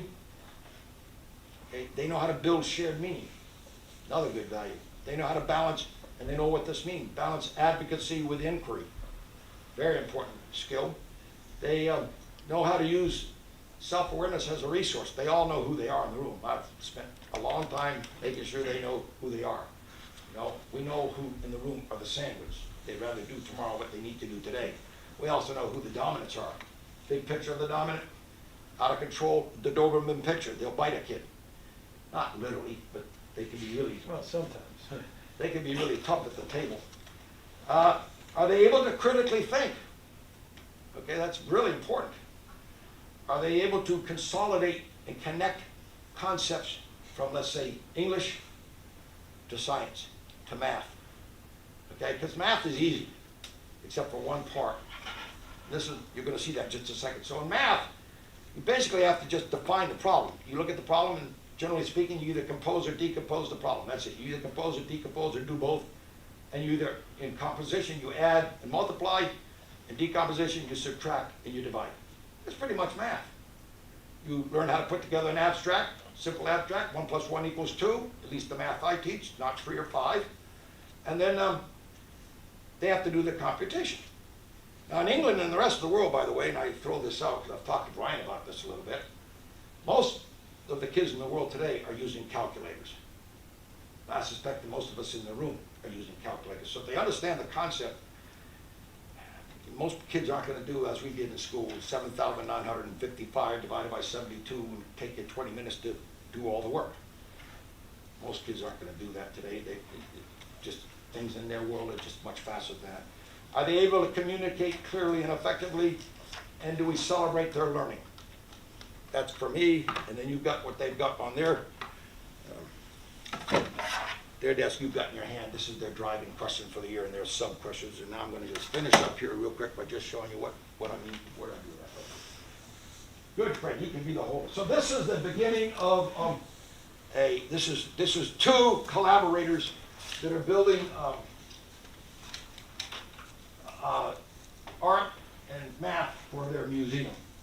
So there's 25 or 30 boards like this. I don't know. There's 6th graders and 5th graders. There's 4 children that are designing the museum, 2 6th grade girls and 2 5th grade boys. And they now know the dimensions of the walls and where they're going to hold this. And they've had 3 big meetings all about project-based learning. That's part of it. They collaborate, their choice what they're going to do. So every kid in this particular part of the project has to have a mathematics of whatever they're doing. This particular project is on the Triceratops extinction. So they just finished today the mathematics of the Triceratops, and the one part that I really like, this is them. The Triceratops was approximately 732 to 1,442 times heavier than we are. So they did some math. I mean, I think they told me that collectively they were 183 pounds or something like that. So they did the division and all that kind of stuff. Now what's really exciting is there's a freehand drawing of their robot, which I got to get in there with our teacher of the year and really do some work with her, because kids love robots. They love working with robots. They love that science. I got a couple of kids that still like to look at the stars, but you know how kids look at the stars today? Don't laugh at my phone. They always laugh at my phone. I don't have this on my phone. You know, they can take their phone, it's bigger than this. They click on it and say, hey, Mr. Lennon, that star is up there right now. They're looking at it on their phone. They're not looking up at the sky. They buy an app that tells them what's up in the sky. So we can do sky night and it's raining. They don't care. They can see it on their phone. So it's just the way things are. I love it. It's different. It's changing. Better than when I was in school, when I sat at a desk. That was not so much fun. So that is a design of a Triceratops inside robotics. And I suspect, I don't know because I haven't seen what they're planning to do, I suspect that top picture will be their hand-drawn Triceratops. That's what I'm thinking. Because I have here all of their work for all of the projects. I keep track of everything, so they don't throw away a single piece of paper. That, Fred was talking about revisions, that's 6 or 7 revisions That's not just, here it is. They've worked hard at getting that done. All those letters pop off the board. There's cardboard behind those letters. That's their thinking. They wanted to present it, you know, as a kind of a 3D kind of thing. That's all their work. I don't know where it's gonna go. I mean, there's 24 more just like that or more. I don't know. That's what makes it exciting. That's what makes it uncomfortable for a lot of people, because you don't know where it's gonna end up. You know you want them to get here, some are going straight up the mountain, some are doing a zigzag. They all are gonna get there, but you don't know how they're gonna get there. And you gotta be comfortable enough in what you know and what you don't know to let that happen and just guide them through the learning. 2 years ago, I had a young lady that did she's doing the Ice Age, why it came to be. I forgot what the whole project was, but I'd have to look it up in the booklet. So she's working on the Ice Age. Oh, gee, she got to the point where I really wanted to jump in and do that project. I mean, it was really getting exciting. You know what she did to me? Go away, Mr. Land, I'll call you when I need you. I never did get to finish into that project. Isn't time good? Thanks. Thanks a lot, folks. So, do you have any questions? Yeah, do you have questions? That's great. Yeah, yeah. You still got the Tyrannosaurus Rex that you guys built like 3-4 years ago? What's that? The big dinosaur that Big the dinosaur. kids. Oh, you know, oh, quick story. That Never huge dinosaur quick that they story. built, that they moved the head, Yeah. okay, they couldn't figure out how to move the head. So one day, one of the boys opened up my desk drawer. He said, holy smokes, that's the head. So they took the drawer apart and they took those sidebars out, right? And they put the sidebars in to the head, attached the head to the sidebars, attached the, forgot what the thing was that they bought. They built one out of cardboard, it didn't work very well, and then we went out and bought the $50 one that allowed them to move the head like that on that drawer slide. And that thing was 1/2 the size of the Dilophosaurus. It covered the room. Well, it came time to clean the school.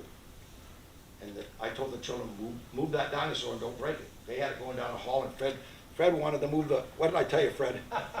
I went down, I saw what they needed to do to move it, get it out of the door. So I stepped in to help him, and he yelled at me right in front of the kids.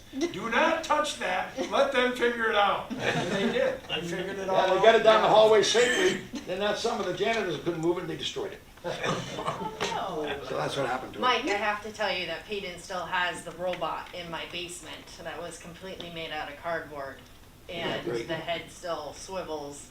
I had a sister of one of the projects of 3 years ago today talking to me, and she said, Mr. Landon, my sister still got all that project up in her room. She's got it all displayed still.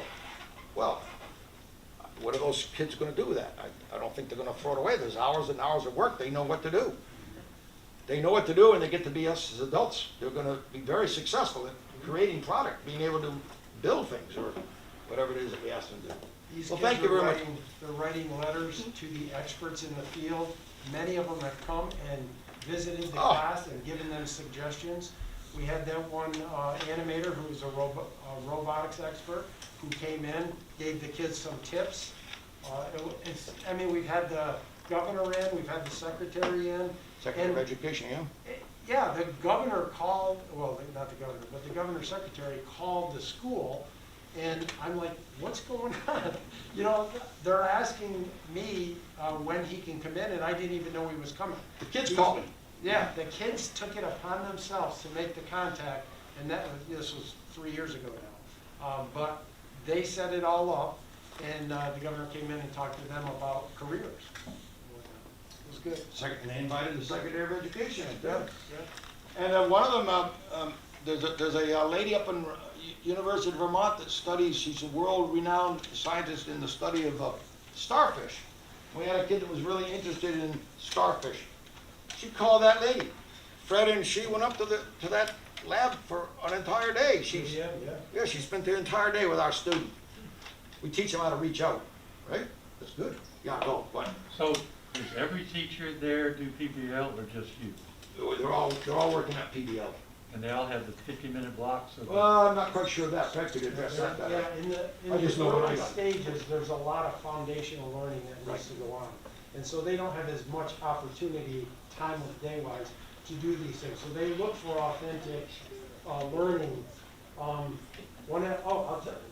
We'll go down to kindergarten. One of the kindergarten classes a couple of years ago, they were using crayons. Crayons would break. They'd have small crayons, and they would put it in the crayon hospital. That was their big box to throw the crayons in. And then, so they started to discuss. The kids were talking, what are we going to do with all these crayons? Well, there happened to be one of the girls in that class was in Girl Scouts and knew that they had a melting machine. I don't know what you call it. But they talked that through. They ended up separating all the colors of the crayons, melting them, making new crayons, and they put packets together with a little ladybug to color, and they sold them at the craft fair for $1. It was really cool. Now that was a way to reuse these crayons. And they talked it all through. Can we give them away to people who don't have crayons? And the teacher would say, well, how do you think that would be received by those kids? Probably not. They worked it all the way through, and then they figured out themselves how to melt those crayons and make new crayons. Granted, they had a key person in there who was in the Girl Scouts who knew that, but that worked it through, and then as a class they sold them. So it was really an interesting project. That was a real life, real world problem. I don't know what the criteria is, but I know some of you have been in my classroom. Some of you know me. You're more than welcome to come into my classroom. Mr. Ambrose, was that his name? Yeah. He used to come in. He'd come in, walk the room, talk to me. Sorry we took so much time. You guys want to go home. Apologize for that. We are excited. Thank you very much.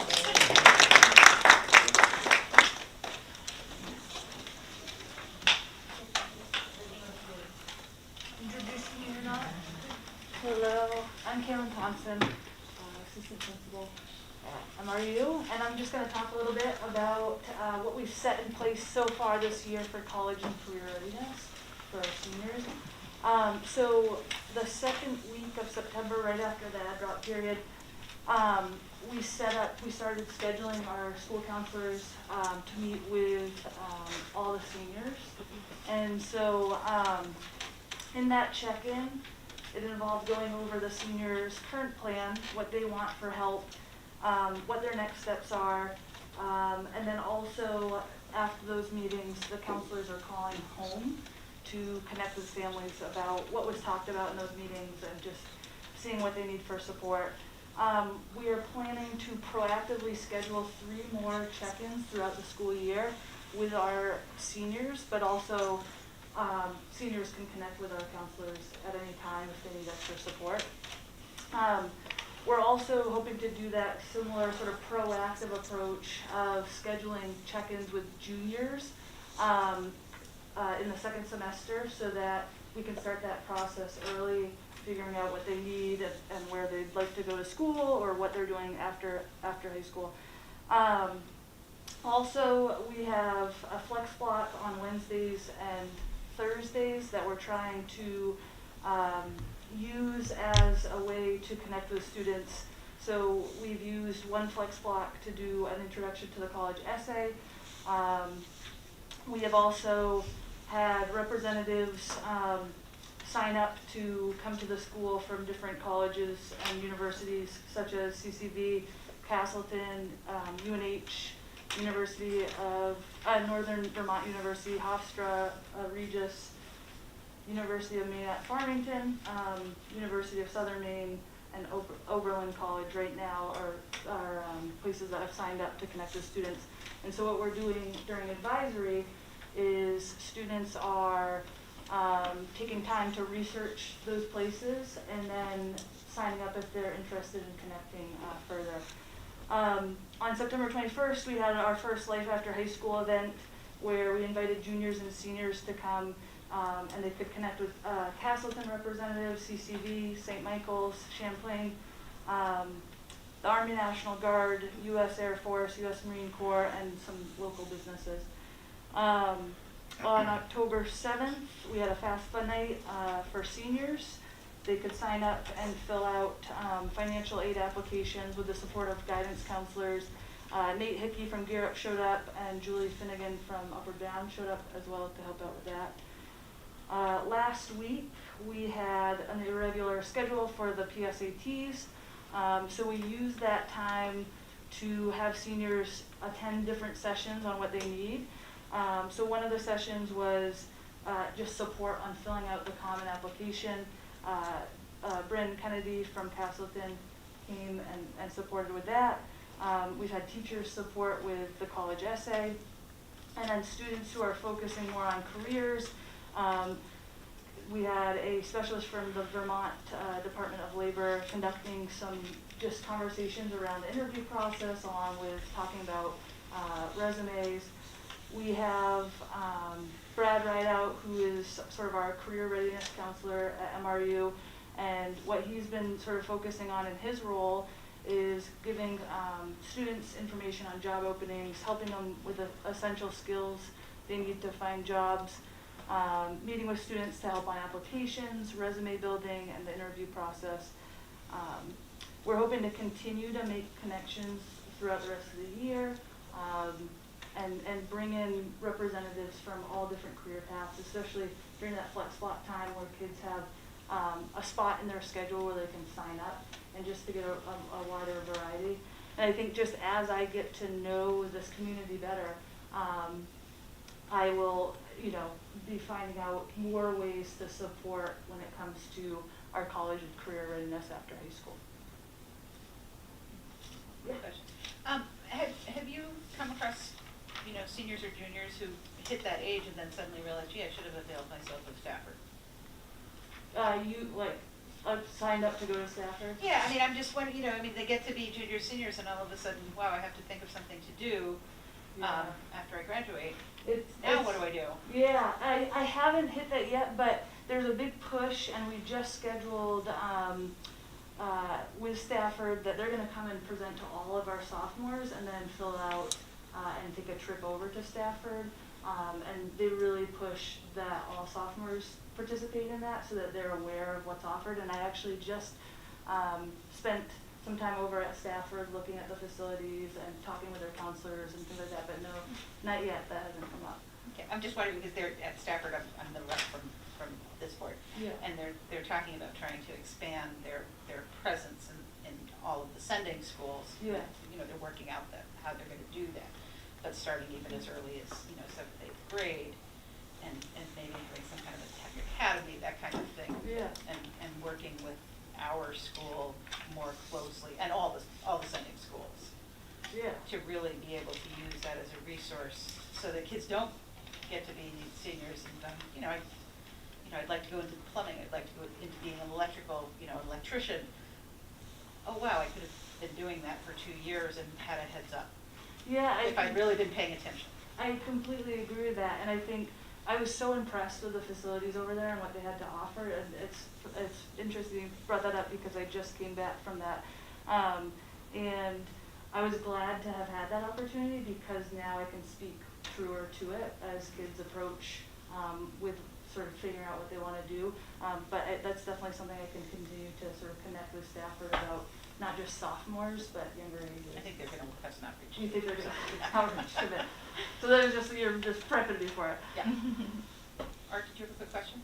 Yes, just had a question. Do you engage the Vermont National Guard to come in and make a presentation to the students? I haven't yet, no. They did, the Army National Guard was at our Life After High School. And so I did reach out to them initially, and so they set up a table for that on the 21st. Oh, they have a table set up? Well, they did on the 21st. They did? Yeah. Okay. Yep. Okay, so you did have it. Thank you. Yep. Anybody else? Well, thank you. Thanks so much. And I appreciate that we're being more proactive. Well, Yes. I appreciate your appreciation of that. Jody, is that the That 12th is grade what end? we have for you for tonight. Well, thank you very much. That was, some of it was more highly entertaining than others, but you were all great. Thank you. I enjoyed it anyway. Let's see. We are down to student board member recruitment update. I'm assuming that's what? Might we just take a... Oh, I'm sorry. yeah. 5-minute break. 5-minute break. I appreciate whenever anybody says that, because I just keep going.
Well, you know what, and the, like, when you go to Nothing opera, was all. right. A lot of stuff coming. I'm looking to it. It can be done. It's like a mile. Make it happen. It can be done. But it can't. But it is. It's gonna be gospel. It's gonna be gospel. I just really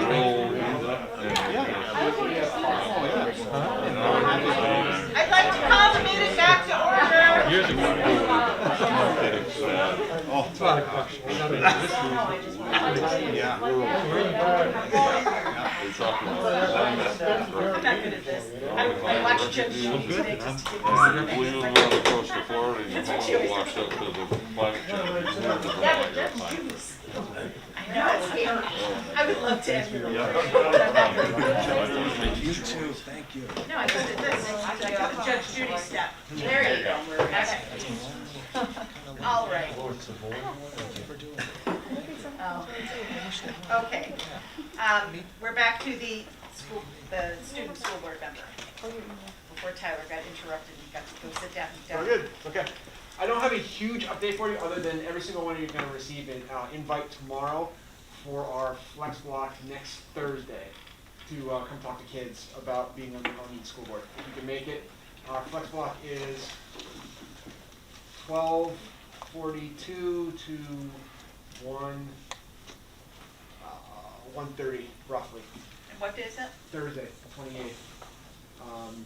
The only reason I had this delay was last week at PSATs. We only had flex block on Wednesday and Thursday. I was out on a VSA class on Thursday. This coming Wednesday, we're at a conference. So we will plan on Thursday, and I will have probably two. I'll call the high school in groups of 9, 10, 11, 12, and have a conversation with them. So who could go to that? I mean, I think That we was should my find next out now. Oh, okay. I'm sorry, I'll be teaching at that time, sorry. I don't know what I'm doing next. What Thursday is that? The 28th. Next Thursday. Yeah. Next Thursday? I can take I lunch, can so I can come. Then I'm right at home, so. I can join via Google Meet. Yeah, we could do that. Yeah. I can project you up onto this stage. Yep. Oh, I could come if it was Google Meet. Yeah, we can do that. Can set up a meeting. You got, and by all means, you can talk to me about that. I could also join on the meet. Okay. I'm not sure if I could make the commute plus the meeting. Yeah. You make time at the meet. That's fine. Like, that's easy. And I'm 2 minutes away, so I can just pop down for my lunch. So I'll put an invite out to everyone, and just feel free to accept if you can, virtually or in person, and I'll plan to have the groups then. Okay. Yes, because you might get pulled over for Did speeding. you get any, any feedback from, like kids, like, I know you said you were starting student government back up. Yeah, not really. Nothing so much yet. It's I don't know. It's interesting. We over homecoming weekend, our senior class arranged for a car wash for a fundraiser, and no one showed up To work at all? to work it. Our advisor did. Oh, They did one car, Jojo Valente's. that's terrible. Yeah, so I mean, we're having this issue with yearbook as well right now. We had our kids, last year I considered maybe not doing a yearbook, just because of social media and kids are not really accessing that information as much anymore. I got a huge amount of pushback from the kids saying, no, we want to have this, we have to have a yearbook. We have a yearbook class. And every day, Mrs. LaRoe comes in and goes, you need to come in and put a fire under them. They're just not doing it. So, it's a work in progress. We're getting there. What does she mean by they're not doing it? The company we deal with, Jostens, has certain deadlines. We have to meet certain pages, have to be done by a certain amount of time. And we have 6 students in the class, and it's just a certain level of apathy, of a certain level of, if we don't do this, the teacher's going to do it. And I've already talked to Ms. LaRoe, and the capacity's not there to do that. It's supposed to be a student-run thing. Of course, we're there to help them and get pictures for them, what have you, but this is a student-run yearbook. So I found myself going in with the Jostens rep and Ms. LaRoe to that class and say, hey, if you want a yearbook, this is for you to do. Right. So Well, that's unfortunate. it is a little bit. But then again, it's also a little bit of the sign of the times. You know, And it's not just here too. no, it isn't. Right. It I isn't think just that's here. important Yeah. to say. No, I think you're right. No. And yearbooks just aren't what they were. They're not as popular. I mean, the book we ordered last year was 116 pages, and we ordered 160 copies. Right now, we're looking at a 100-page book this year and 100 copies. You know, every year has progressively gone down in size and also in copies ordered. But I mean, it's nice to know that our target goal is 100 books, and the deadline for the lowest price is, I believe, this Friday, which is $55. We have 27 books sold. So it's not terrible. It's about a quarter of our goal, a little over a quarter. But they can buy books all the way until, I believe, March 1st. So, and it's on the announcements all the time, you know, so we're getting there. I mean, they could also do something, you know, just self-bound. They could. You know, if they don't get it together, they Yeah. can produce something. Well, yeah, we will have something, you know, but depending on what that looks like, we're not exactly sure. You know, and there's been conversations down the line of doing a digital yearbook down the line, something that could be accessed by anyone, and you know, probably for a relatively cheaper price. Sure. Yeah, if not any price at all. I heard a couple weeks ago, 3 weeks ago, one of the bathrooms was trashed here. What can you tell me about that? Was it solved? Was it part of TikTok thing? Was it? Yeah, we are seeing an uptick in some vandalism in school. Part of it was the September TikTok challenge was vandalize the school. And that's, again, not just us. We're seeing this across the board in all schools. It's been in Vermont Digger. I know I've seen articles about it. And my daughter's school is Rutland Town School, not so much the bathrooms, but stuff was stolen off teachers' desks or taken or vandalized in teachers' rooms. So it's really not. I had a conversation with their athletic director, Mike Rowe, at one of my daughter's soccer game, and he said, "Has this hit you yet?" And yeah, it has. And we're seeing an uptick in it, and that's why we are definitely being a little more thoughtful in our supervision of kids and changing our class changing times and not unsupervised time, but time where kids are out in the halls and what have you, and not in class time. That is definitely a focus of ours, and we're working to fix that. But unfortunately, well, let's put it this way, we're not going to put cameras in a bathroom. You really can't do that. We have cameras outside our bathrooms, and we can make a best guess by when kids go in and say, hey, something was happening here, or an adult goes in there. We do have, we have sweeps, if you will. We have teachers that are assigned, and we have, if you have a free block, please, as in your movement about the building, go into the bathroom, take a look, walk in, walk out, that kind of thing. So I mean, we're definitely being proactive with it, but it's also somewhat reactive, because again, we're not going to have a bathroom attendant in every bathroom. It's not possible. And just to be clear, it's same sex going in the bathrooms. Yes. Just Oh, yeah, let me yeah, put that yeah, out there. yes. You know, that's not a teacher walking in the bathroom. Yes, same sex or same gender is going into the bathrooms, yes. Thank you. Good. Any other questions on anything? Sorry, I know we went a little bit off topic, but it's okay. This shame about this. It really, it really is. And I've had conversations with kids, and it is amazing once you kind of put it out there. They do come together by saying, this is inappropriate. I've had seniors talk to kids at lunch and say, this is whatever you're doing is hurting all of us. It's taking money away from to repair these things from what we could be spending on educational goals. It is unfortunate. It really is. But it's like I said before, it's we're seeing an uptick in that, and we're not the only ones. No problem. And I'll send an invite out to you tomorrow. Thank you. And you'll send like a Google Meet or whatever? Yeah, there will be a link Okay. inside that meet. Cool. We have the COVID dynamics update, and Jody, you said you were gonna Yes. think. Doing it on the fly, so bear with me. So not much new to report as far as how we are working with kids. We are still having students wear masks.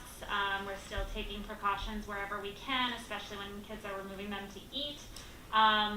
We are continuing to work with the Department of Health if we ever need to regarding a case, and just plugging along in this new normal. Overall, very pleased with the amount of education in person our students have been able to get so far this year, and hopeful that that continues. I can say as a mom of littles, I'm very much looking forward to the 5 to 11 crowd coming up soon, and will be marching my own as soon as I can, into the doctor's office. I wanted to touch very briefly on the adult employee vaccine information request.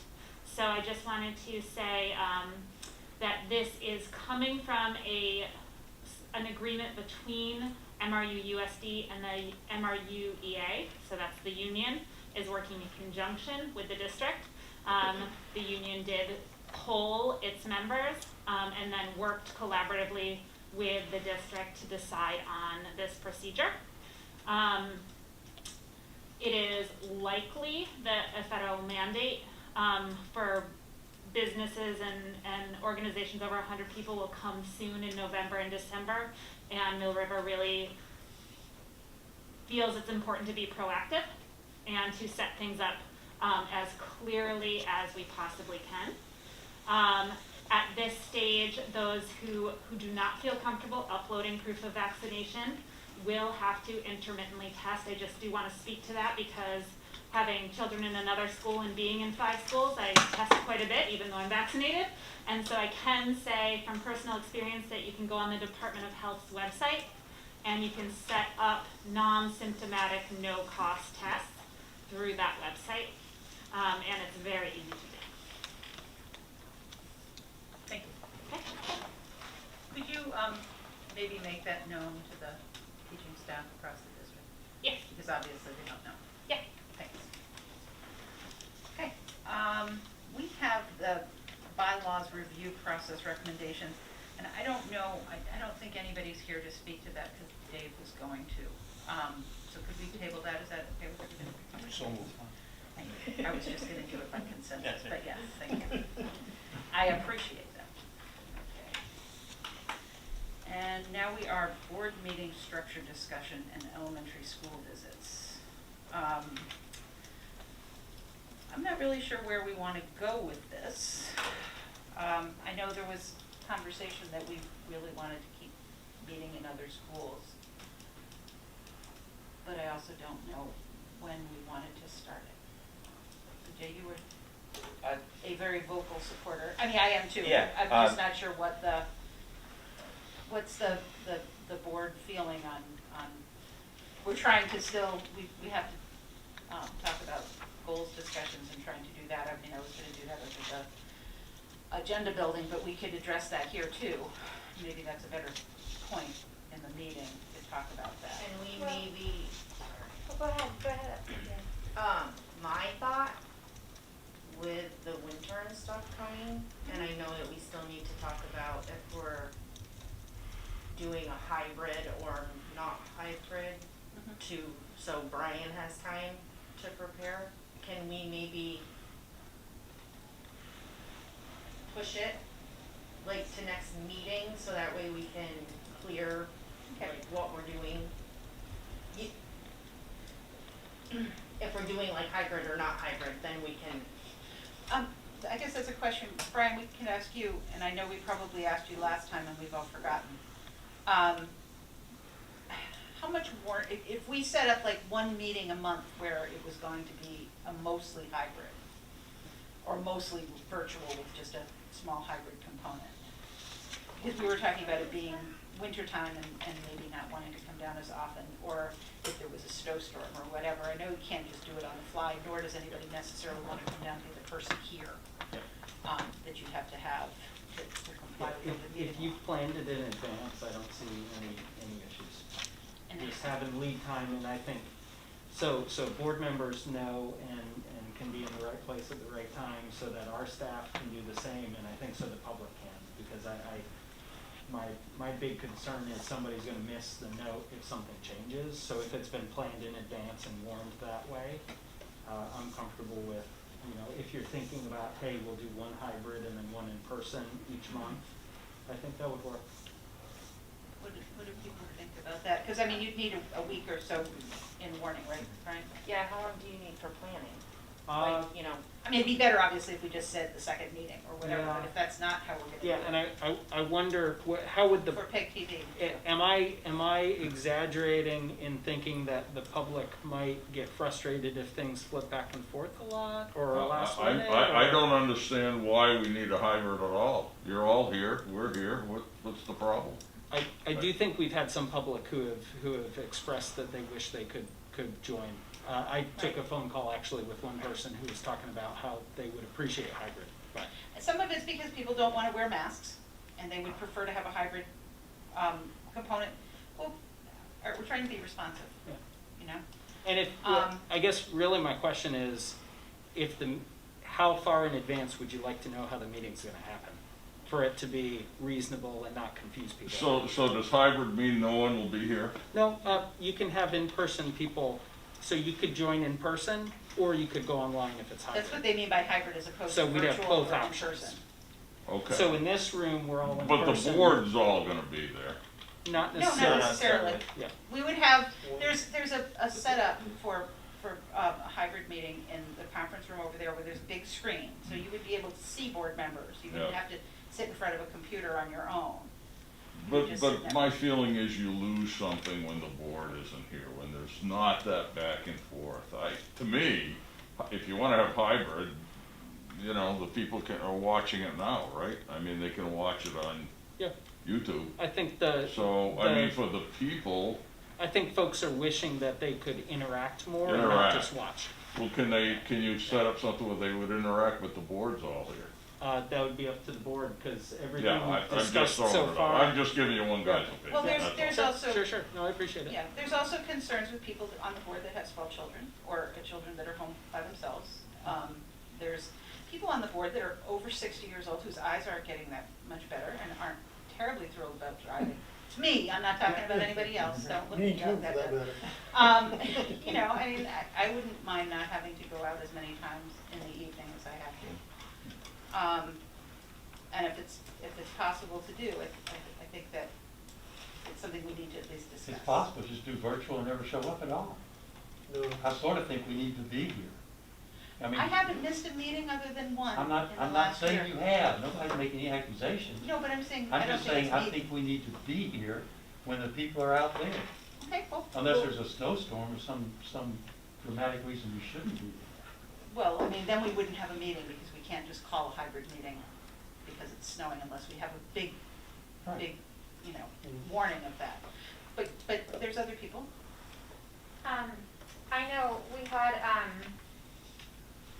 I want to thank Brian for the conversation that we had, I believe it was last meeting, where you answered a lot of the questions that I know are coming up today.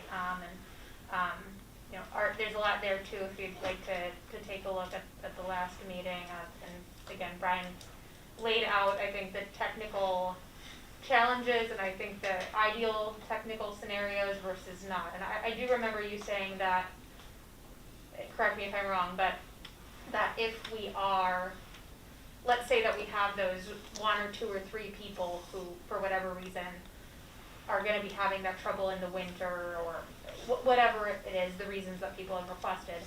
You said, though, that it would work better if it were about a 50-50 split, just because of logistics. Could you explain that again, just super briefly? Yeah, absolutely. If you've got one person remote, I think going hybrid gets kind of awkward because then we're all squeezed in a smaller room. We've got one person on a big screen.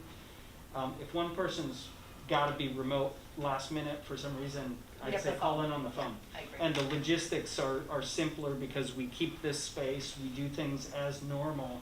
We don't change warnings, we just dial somebody in. If you've got all but one person on the board that's going to be virtual, I think then you've got one board member in the room, you've got a bunch of faces on the screen, and I think it becomes less effective for the one person in the room to try and juggle everybody trying to talk on the screen.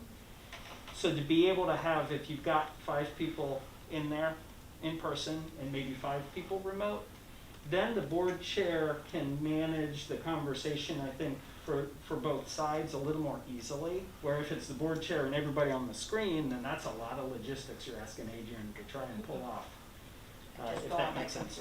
So I think hybrid really makes sense if you have a need for that kind of half and half. If it's one person, I wouldn't do it. If it's all but one person, I think that's a good reason to think about the meeting just being virtual. I know all those options have pros and cons. Did that answer your question? Yeah, that was helpful, thank you. I know Christine. I just wanted to say that it may open up more people that would want to be on the board if they could be virtual. But I get what Art's saying, because the conversation is richer when everybody's together, because it's the body language. It's it's everything. So I know that's no opinion. I'm either or. It's not really an opinion. You gave pros and cons. Yeah, but it's it's pros more and cons. information. But I agree with Art in the sense that I think it's richer. The conversation is more authentic. But I think it could open up board members to join, and public to be more active if there is that hybrid component. I mean, we had many more people watching and you know, participating when we were completely virtual. It was shocking. Adrian, I feel comfortable making I don't know if I want to make a motion, but a suggestion. You can make a motion. Sure. I don't know if we're at that point yet, but Well, I mean, we would continue the conversation. Sure, okay, yeah, sure, I'll make a motion. Okay. I'll make a motion for us to operate fully on a hybrid model between the months of January and April. We will continue to operate as we currently are until January. January through April, we operate on a hybrid model. April, and this is only through this COVID period. I don't think this should be a long-term thing every winter. I think we have multiple challenges that people have presented. And once we return, whatever point in April or May 1, then we do school visits and have meetings that way. That's because then we still have May to August of the kids in session too.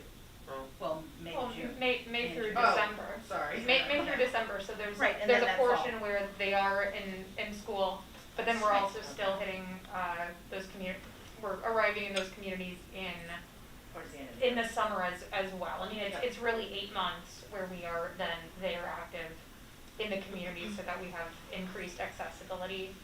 And that 8 months completely. Well, you have May, June, October, November, December. So You easily do we need a visit second schools. before we discuss this? Excuse me? Can we just go, can we just second it and discuss? Oh, yeah, I'm sorry, I didn't hear a second. I'll second it. Okay, now we can have a discussion. Go ahead. Thank you. We're in. Yeah. Yep. Thank you. I would prefer not to do that one. I'd rather have a very consistent schedule for the remainder of the year. I can't tell you how much I got out of just being in the elementary school buildings, and I know there's been several new ones. And Asha, have you been in all the schools that you represent? No, I've not. Matt? I think I've only ever been in Clarendon in this room here. Yeah. Adrian? Bruce? And that's something I think it's immensely important that we are physically in these buildings that we represent, and I want to get back to that sooner or later.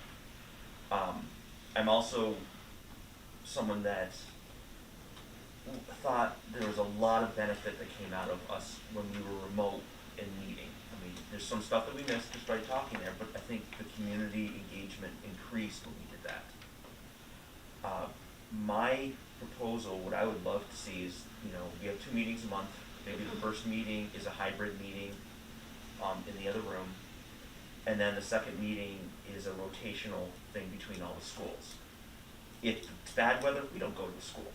That's just something we can call plain and simple. But to me, that would give us both of the worlds. It would give some really consistency. Because I know I'm going to get confused. Is it, okay, so this month for this, is that month for that? So leaning more to hybrid and then in the buildings and consistent. So then would we do our working meeting? We just have to pick which, if it's the hybrid meeting or if it's the that we have the working, or we. I think that's another Eventually, discussion, because, yeah, okay, I mean, it's Len something has that brought that is- up too, so that's a second piece to this conversation, Okay. but you're right, that's part of it. I actually like the idea of January, maybe January through March, I don't know. I'm hopeful that April will be spring. Not in Shrewsbury, right? Well, No, I was gonna say. no, you still have to get off the mountain, I get it, but, that would leave us November and December to start school visits, and then start them back up in April, May, June. We'd get to visit all the schools this school year, if we did that schedule. I don't know whether, I'm comfortable making every month being a hybrid meeting. But I don't have kids at home anymore, so. Well, okay, so I have a comment to that. I mean, that makes it harder. When you run, my child's sitting at home by himself. I know, it makes You it know, harder. but when you run for a position on the school board, you also know what the schedule looks like. So you take into consideration that you have kids at home, if you have kids, and do you have child? So there's also that. I mean, I knew it when I started, and I'm a single mom, but I knew it, you know? You don't always quite know it, though. No, You know I what know, I mean? no, Yeah. I knew that. Intellectually, yes, but you don't know how your child's gonna react to it, that kind of thing. No, yeah. Yeah, well, But you know what it looks like to Yeah, be on the absolutely. board, kind of when you're running and you're trying to be on the board. So, if I could add to that, I know I really appreciated, Christina, I really appreciated what you said about accessibility and maybe of what this hybrid format could allow in terms of more people who might be able to run for positions. I think that's certainly something that should be important to us, is making sure that there is accessibility to these positions. But at the same time, I feel, to your point, Andrea, that it was explicitly clear when we joined this board, whether it's COVID or not, yeah. we know that we have responsibility and to be here and to fulfill all of that. Now, again, I think that COVID adds in layers. I appreciate what was said about people who might feel, that they can communicate more freely without the masks if they are in that online forum. But I want to make that very clear, and I would hope that if we do choose this hybrid model, that that's something that we can work on really communicating to the community. I think that's very important, that we make it clear why we would be doing this, and not that it's simply a way for us because we don't feel like driving, or we don't feel, I'm not saying that anyone is coming with that in mind, but that this would be here as the solution to promote accessibility, the way I see it, for my motion, in the short term, and not as, but, obviously open to other perspectives. Matt? My opinion is that I'm very much in favor of staying in person, not going remote. It's very easy to hide behind a computer screen on a remote setting. People can't really see what you're doing. You can turn your cameras off. There's all these different elements. In my opinion, COVID's been going on for a year and a half now. We all know what our comfort levels are and how to keep ourselves safe. And I feel we owe it to the people to be here in person, but that's just my opinion. Right? I hear the value of having us in person with each other. I appreciate that. I try to take advantage of it when I can. I also, when we were fully remote and we were having the Google meetings, I felt like we had a really impressive amount of participation in our meetings, in public comment, and it was accessible. And so when we were talking about, when I was talking to people about running for school board back in the winter, I was talking to people who did have very small children and people who would have access to this and be able to take part. Yes, traditionally the board all shows up and sits at tables together, but things are changing right now, and there's been a lot of talk of like I don't know, going back to like I can't think of the words. I'm really tired right now, but how to get back what we had before. Like maybe some of the things we don't want to get back what we had before. Maybe we've learned some things and we can apply them now. And I think doing hybrid might get a little tricky because we'd have to figure out if we really do want to have it 50-50. Like those of us who live in the valley are probably the ones who are going to need to be the ones who show up and need to commit to that. And maybe give more of a pass to the people in the mountains. And we can work that out. But I think it would be worth trying for 3 months. We went through a year where we did it completely remotely and we got some stuff done. So I support this. Yep. I'm with Matt. I think it's a vote you in, you need to talk to you type stuff. I understand the virus side of things, because it's still running and it's starting to get bigger and stuff, and we don't need any of that, but it's gonna have to be there. So I would, I'll take anything that comes along. Bruce, did you want to add? No, I think we need to be here. I like to talk with people. It bothered me virtual, we kept saying, I can't wait to get back in person. And now I think, I can see the slippery slope. Maybe not this year, I think it'll continue. Once we do it, it'll continue. And it's gonna be easy when you come home from work to say, I think I'll just stay home tonight. Or I got something to do, I can do that while I'm watching the meeting. And I don't think you'd be giving full focus to the meeting. So I think we need to be here. That's just So, me. Brian, if we do not do the hybrid, like being in the conference room, how many people can call in that need to be? Really only one, right? Is it really? You could conference call, but I think it would start getting messy once you have 2 people. Okay. I just think you could do it. But Okay. again, logistically, then you've got 2 people who Can you aren't mic going to be able to a read. laptop? What's that? Can you mic a laptop? We could start having people come in on laptops, but if we start having people come in on laptops, hybrid's a better option.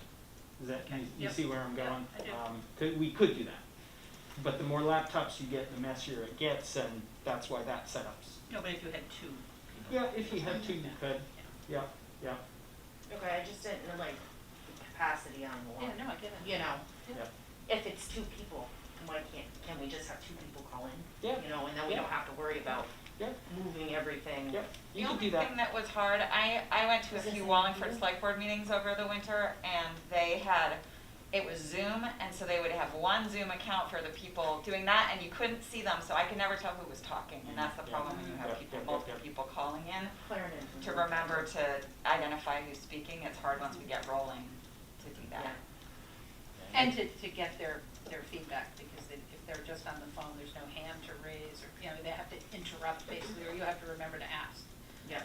During every, you know, I mean, which you should do, but it inhibits back and forth, certainly. Oh. Okay. Len? You No, I haven't. Well, because I have 2 sides to the story. One, I really think we should be in person. That's number one. But I also, speaking for myself, also understand that come March and April, I'm not gonna be here. And certainly when we were on the computers, I could be anywhere and still participate, and I liked that part of it. So I'm kind of torn, to be very honest, but I also understand what Brian's saying in that, and in the past years, I have actually called in to participate in the meeting when I wasn't here in town. So I just think being here like we are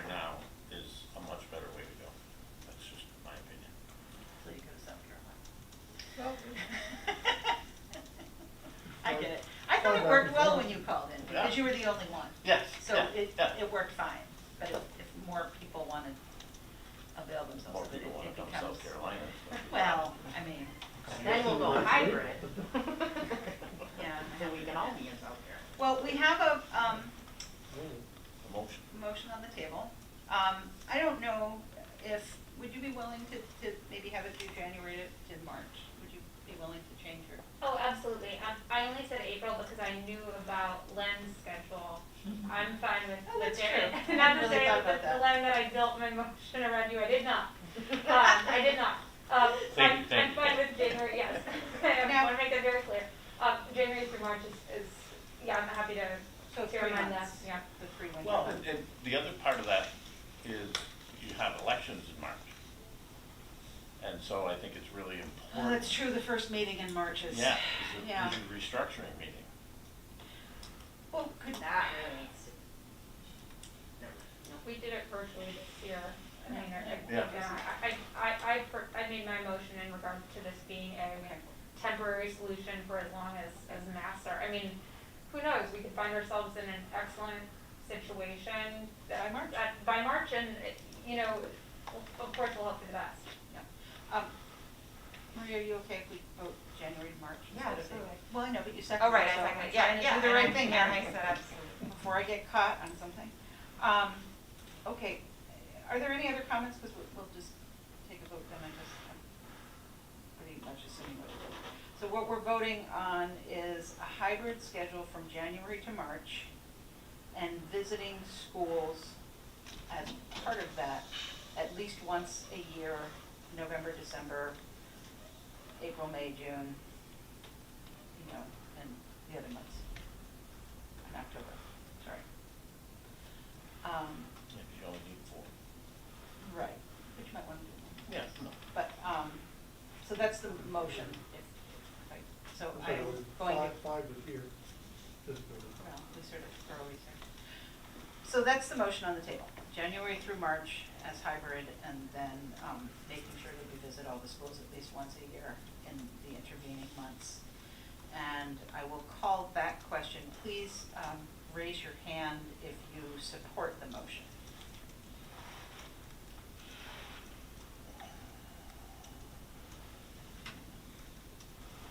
So we have 5 in favor. If you do not support the motion, please raise your hand. Which did you vote for, Len? I did. He took his I hand didn't. down after. I didn't, I put my hand down. No, on the first one. I didn't. Oh, I had counted you. I looked Wow. over and counted you. Oh, I okay. didn't. Did you have an itch? Oh, good lord. Okay, okay, so the motion is defeated. Can I throw something out real quick? Sure. Since that's over? Yep. Just something that popped into my head.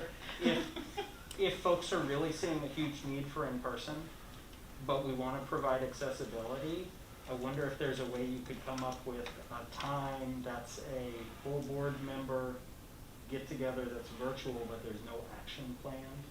And you could, you know, work something like that into your schedule. I know there's the community. We do have community conversations. But I wonder if folks might want to talk to all the board members sometimes. I don't know. Just a thought. If there's that need, that maybe there's another path. If folks do feel like we need to be in person to provide that accessibility. Other ways. Not sure I understood what you were suggesting. Technically, You mean a third meeting? Well, Or like you've restructured a little bit to do board goal conversations at some meetings, maybe restructure the meetings so that every once in a while there's a full virtual meeting with everybody, but there's no action. Just to get more people to come to the table and comment that maybe we're not doing now. I think we have to, I'm not absolutely sure that complies with open meeting law. Oh, we can't do full virtual? Well, can we do, when I say full virtual, can we have a space for the public to gather? Or is that off the table now? Well, the public can, yeah, no, that's okay, Okay. but somebody has to be here, but it could be So anybody. we'd have, yeah, we did that before Doug was here. Right, Yeah. right. Or who, I mean, you were And here. Ann and I were here too. Right, Yeah. and yeah. that works. Yeah. So we could do that. Just a thought, No, because I if mean, there were that many people participating remotely, Yeah. you know. Can I throw something out there? Can we try one hybrid meeting, plan one hybrid meeting? Because Sure. I'm almost at the point where like I want to How about a committee try meeting it. first? What? Want to do a committee meeting? Oh, Well, that's actually a second conversation I was about to bring up is I really would like a more permanent computer and video camera setup there so I can bring in people during the community time. So I'm considering what the school board meeting and the community meetings is like almost two separate conversations. Yep. So I wanna come back to that. Are you referring to committee meetings or? Committee meetings, yeah, Oh. committee meetings, not committee, the committee meetings and the school board ones I wanna have two separate conversations on. But for a school board meeting, I would like to at least maybe try one in November, just to see what it's like, before I commit to several months or anything like that. Personally, I think that's a reasonable decision. If we wanted to try maybe the second meeting in November as a hybrid setup, just to see what it's like, what is the feeling on that? I think it would be better to try personally a whole meeting. Yeah. I mean, not a committee meeting. No, that's what I'm talking about. Okay. One of the Okay. meetings in November is set up exactly like hybrid. Motion. I'm gonna make a motion that one of our meetings in November is a hybrid meeting. I second that. Okay. Conversation is open. Does anybody have? First or second, I would suggest second, Yeah, I would too. I would Because too. it's just harder to get Okay. there. only because, November, again, sure. because I have personnel Mhm. on the first. Mhm. Okay, so the second meeting, Mhm. I'm gonna amend mine. Very Did we ever get a second? Yeah. I second. Okay, second. No, November 17th. I will amend it to be the second meeting in November as a Okay. hybrid meeting. Anybody else? Because otherwise I'll call the question. Which will be November 17th, for a date. Yes. Just one consideration on that, I wonder if we might, I think we'll have to coordinate to ensure which people are, to ensure that we'll have that fairly equal split for Brian's suggestion, so just that, putting that out there as a consideration. Absolutely. And we have another meeting. Or who's gonna be here, yeah. Yeah, Yeah. both. That it's not Doug all the time. That doesn't mind. Unless when you're out of the house. I don't mind. I got a house full of kids, you know, there's 3 grandkids in there now, but it's hard when you're at the table and there's the kitchen here, and the living room there, and the TV's on, or the phone's ringing and stuff. And it's easier for me to be here, and nobody else came in, it was just the 3 of us, myself and Ann and this guy. I've been called worse. Poor Brian. You got it. Is there any further discussion of, okay, then I'll call the question. Are we in favor of trying a hybrid meeting, the second meeting in November, to see if it's something that we want to continue talking about, or whether we just want to throw it off the table because it doesn't work? All in favor, please raise your hand. Okay, and those not in favor, please raise your hand. Doug, did you vote? Yeah, I would. Oh, okay, I didn't see you, I'm sorry. Okay, so that passed. So the November 17th meeting will be a hybrid setup, which means that people will be able to be here live, but it will be in the other room, and some of the board will be on the screen, some people will be in person, and we will see how that works. Do we also want to pin down a little bit more on whether we want to go to another school, say the first, I think December might be a bad month to start it. I mean, just because there's a lot of stuff going on in the schools. If you leave it up to me, I would say our next meeting would start the rotation, but that's leaving it up to me. Because I miss seeing, I like being in the buildings that I represent. What is that date? Or no, 3rd of November. I mean, that's plenty of time to be able to move the meeting. Yeah, I would be in favor of that. Okay, I guess it'll be, is that pretty much by consensus, we're having the next meeting being at one of the schools? We have a preference. Anybody have a preference on which school to go to, or we'll just, I can put out there, Let's have get Dave ask the, excuse me? Let's get Shrewsbury out before the snow comes. Yeah, well, Timoth's not any Too late. better. I don't know why everybody always picks on Shrewsbury. How about we leave it to the administrators to decide who wants to be first on what's going on in their building? Is that okay? Okay, so we'll leave it to Dave to canvass the building principals and see where we're gonna be, and so check your agenda before you show up to the next meeting, The please. third, yes. Yes, because if you come here, you won't have much company, and you won't have hybrid setup No, either. no, no, I'm just trying to, when we ask the administration in the buildings, We have to it's make gonna it. be, and we're gonna have to be there at 6, not 7. To meet for personnel. Right. Right, But, just so that they know that, that's that's a all. good, it's a good point. Yeah, Yep, okay. All right. I'll add that. because if they're planning on us showing up at 7 and I have personnel at 6. That would be tough. We've had, I remember having meetings in the, Yes, one of the, yeah, in the no, I have no classrooms. problem Yeah. having No, it someplace else. As much as for this, I have one argument for waiting 1 extra month. Okay, I was gonna ask if we can get a presentation from them. For the next meeting? Kristen's meeting. I've been looking in that room and seeing what Kristen's doing. I've been wanting to see what, I wanted to talk to those students, everything so you badly. mean Karen? Karen, yeah. Okay. Karen. EJ, I just want to point out that is not, so they're using this space, but it is not solely a Mill River group. No, it's the It's- whole robotics team, right? Yes, so Yeah. I Yeah, just, I I don't mean- know if because it's not solely Mill River, if that complicates it or not. I don't know, I just would love to talk to, just check out what they're doing as a I think they'd be presentation. happy to see us. But that would be my one argument for waiting Okay. until November, Okay. December to start the rotation. But Okay. that's only if that would exist. If not, I would definitely want to start November 3rd. If that makes sense. It's getting very complicated. How about everybody stay tuned to your next agenda and you'll all be surprised. Okay, all right. Like a commercial. So November 3rd. Ann, did you get that? I think so, yes. Okay. I'm glad, because. None of us did. Yeah, you can Or, you can TP me Legos. later. okay, so we would like to, or we're gonna look at Legos. Yeah, one of those two. Okay, all right. And,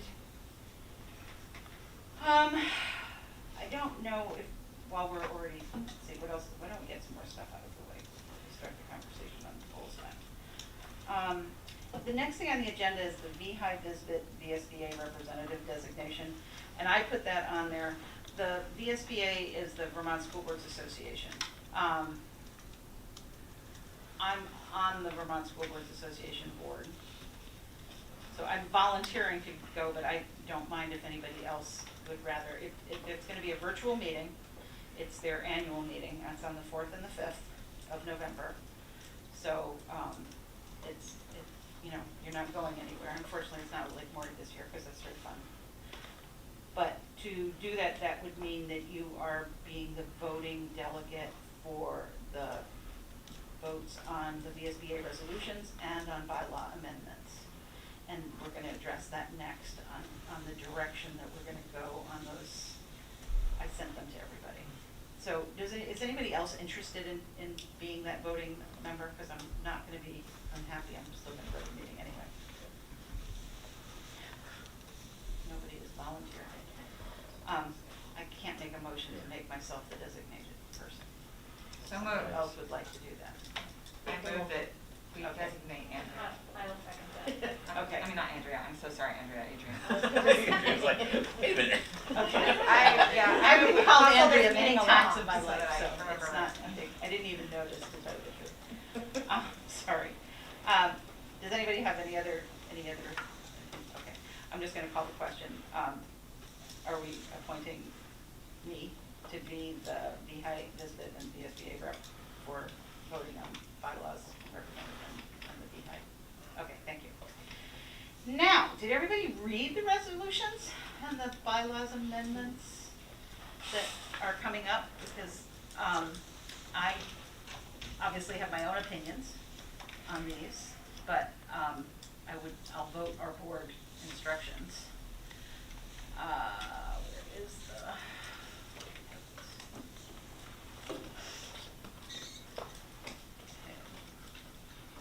Did anybody have anything that stuck out to them that they wanted, that they had a firm opinion on, that they wanted to vote in a specific way?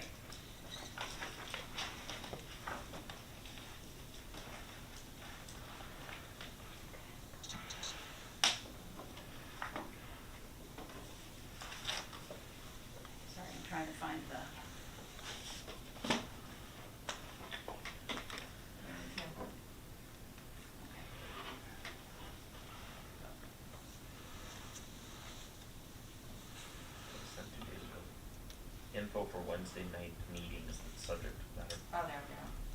Thank you.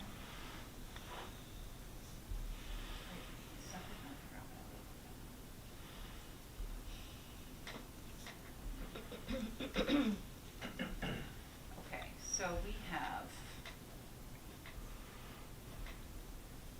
to talk about the resolution submitted by Addison Northwest. And basically, it's objecting to the financial software system that everybody's been forced to use. And the final statement is, be it resolved that the VSBA uses its influence to support district business and finance managers, superintendents, and school boards by advocating to the legislature and Agency of Education that any and all current plans for a single statewide accounting software system be abandoned. It's that bad in some districts. So I don't know if anyone has a strong, the VSBA committee was hoping that was gonna pass as a regular resolution. And that means the VSBA is basically a lobbying group. I mean, they offer help. I mean, they came and did Sue Siglowski came and did the open meeting law presentation for us. They are a resource for questions on, how other districts are doing things. They carry a database on negotiations. They have all sorts of they do policy work and design policies for school boards to use. They're a pretty powerful organization. And they run on their legislative advocacy based on the resolutions that members vote on at the annual meeting. So do we have a problem with passing that? Does anybody have? And then the next one is submitted by Addison Northwest, Rutland Northeast, Otter Valley, Barstow. And it is equal and equitable opportunities in any school receiving public funds. And I'm just going to read the therefore be it resolved that the Vermont School Boards Association requests the General Assembly guarantee through law that all public and independent schools receiving public funds adopt and exercise equal and equitable opportunities in admissions programs and practices in order to operate in the state of Vermont, and that the state invigorate the moribund school approval processes for public and independent schools to assure operational, financial, and educational accountability and excellence. The resolutions committee recommended passing that as a continuing resolution, that's something that the VSBA has been advocating for a number of years. I have to mention it's a robust conversation, shall we say, because there's people that have ties to independent schools like Barstow, Burton, places like that. So there's a lot of conversation going on in the state right now. Catholic schools getting funding or other Christian schools, and I mean, that's only because there's a court case going on and multiple court cases. So that conversation is pretty active right now. Does anybody have a problem with supporting that? Okay. Resolution 3, Burlington South and 8 other boards, education, finance, and therefore be it resolved, the Vermont School Boards Association fully supports the findings as presented in the pupil weighting factors report dated December 24th, 2019, and furthermore, the Vermont School Boards Association requests the Vermont Legislature to thoughtfully and expeditiously establish an implementation plan for the report's recommendations. And it's co-sponsored by Winooski, Washington Central, Twin Valley, Rutland City, River Valleys, Marlboro, Kingdom East, Hazen, Union, and Burlington School District. I believe all those districts would see significant more funding if the weighting study is implemented as stated. I know from conversations with Dave that we're sort of in the middle. We're not going to see much of an effect either way. But does anybody have a problem passing that resolution? Okay. Proposal 4 was brought forward by the Resolutions Committee, and that is, goodness, I'm not going to read all of this. Basically, it's that independent schools provide all the same things that we do, basically, the public schools. You guys want me to read the whole thing, or did you read it already? Okay. Is that a pass? Okay. Resolution 5, equity and anti-racism. The VSBA should demonstrate and promote the unequivocal collective responsibility for equitable and inclusive education environments by recognizing, responding, and speaking out against injustice and racial inequity. In support of this goal, the VSBA commits to the following: 1, promote and support implicit bias training for all faculty and staff in Vermont Public Schools, including athletic and co-curricular personnel and officials across the state. And 2, promote professional learning for school leaders and school board members that include but not be limited to equity literacy, curriculum audits, review protocols for examining bias in school policies and procedures, culturally responsive instruction in school culture, student leadership and voice, and examining power and privileges in school. The resolution committee recommended a pass on that, but I am looking for guidance. Okay, hearing none, could I pass? Okay. And that was it. And then we also had work on, they're changing their bylaws a little bit. I don't know if it's, I guess we don't need to just keep going on doing what I think is, okay. Is that okay? Do I have to go through each one or you're, okay. All right, then we're done with that. If you guys all read it and you're good, then that's fine. We have board comments discussing regarding public comments from the last meeting. And that was in regards to Christine Billings' submission at public comment. Dave had sent out something to everybody that he got no response from in terms of answering that. And he said that I could read the letter to the public. But I would like to open that conversation up for people. Okay. Let's see. I am sending you, as this is background for an agenda item requested by your board chair as well as another board member. Adrian requested the presentation slide that was brought up at our last public meeting be addressed. Since it was taken out of context, the slide image could and likely was misinterpreted by members of the public, and we thought that this should be clarified. The slide in question was a part of a presentation that was shared with all district staff on January 25th and with most of our board members on February 9th, 2021. I say most for 2 reasons. Not all of our current board members were on the board on February 9th, and not all of our board members have attended the more recent training sessions with Dr. Brown. We have averaged only 7 to 8 board members present out of 11. Let's see. Our next training is a joint session with the board and leadership team in person with Dr. Brown on Monday, December 13th. Please mark your calendars if you have not already.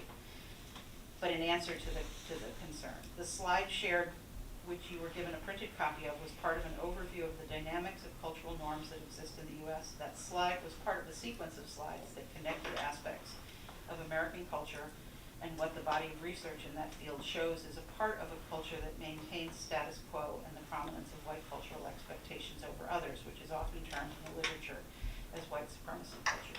Another side note, discussing that research does not inherently label all white people as white supremacists, which is specific connotations and images associated with it as a term. Those connotations and images often emerge among the primary obstacles to some individuals engaging in that type of discussion in the first place. Bringing the question up, are you calling me white supremacist? It is a question that some may ask as those types of conversations unfold. The answer is no, but that answer only emerges by remaining in the conversation and engaging in the thinking and reflection that are a natural part of the process in any high-quality training and professional growth. That individual slide is not evidence that critical race theory is taught in our schools, and if asked by you or any one of our teachers, or by you or anyone, our teachers can affirm clearly for you that critical race theory is not taught in our schools. Rather, that slide is evidence that professional educators and board members do have the capacity and desire to engage in bigger picture, thoughtful, challenging conversations that look at the dynamics of research, culture, and perspective, even when uncomfortable, in order to develop professionally and grow as educators and leaders in a very complicated world. I believe that this willingness to learn and stretch ourselves professionally is what we should expect of all of our educators and leaders, both appointed and elected. As stated above, I'm happy to provide this response at the next board meeting, but obviously Dave is not here, so I am doing that. For final context, equity work in schools did not begin yesterday or a year ago, as I heard stated in a committee meeting recently, or even 2 years ago. We began our district work in earnest 5 to 6 years ago. We developed an in-house equity committee in 2016 to begin looking at our systems, moral and legal obligations, and areas of need. The board established an official board policy 16 months ago, becoming among the first of many boards in the state to do so. Federal law and CLB actually created the legal and logistic context requiring this work to be done in 2002. Yes, 2002. Updated federal legislation, ESSA, replaced NCL, so No Child Left Behind, and I'm not sure what ESSA stands for. And that upped the stakes for this work in 2015. Equity-based work has been a requirement in our field for nearly 2 decades. For those who were at our last session with Dr. Brown, you will likely recall that all of the information as it was discussed, with the group. The same was discussed with our faculty and staff at the training that occurred earlier that day. And it closed with, I hope this information is helpful. I'm not sure how much discussion we want to have, and I don't know if, Jody, did you want to weigh in on this at all, or not? I mean, I don't want to put you on the spot. But. No, I mean, I would add ESSA's Every Student Succeed Act. Thank you. And I'm happy to answer any questions. Okay. That I can answer. Okay. I mean, I remember that slide, and I remember going, oh, okay. Yeah, I can see that. I don't know if the other people who were at the training remember the context of the conversation. Many of you weren't there, so that sort of inhibits this conversation a little bit. And I don't want to be the only one having this conversation. I feel like that was a helpful letter to write to give that slide more context. And it's not a useful conversation for us to have at 9:45 when Okay. most of us weren't there. That's fair enough. Okay. I think she was concerned, she's brought it up twice now, that the board, there are other ways to teach this besides Louvel Brown. That's her concern.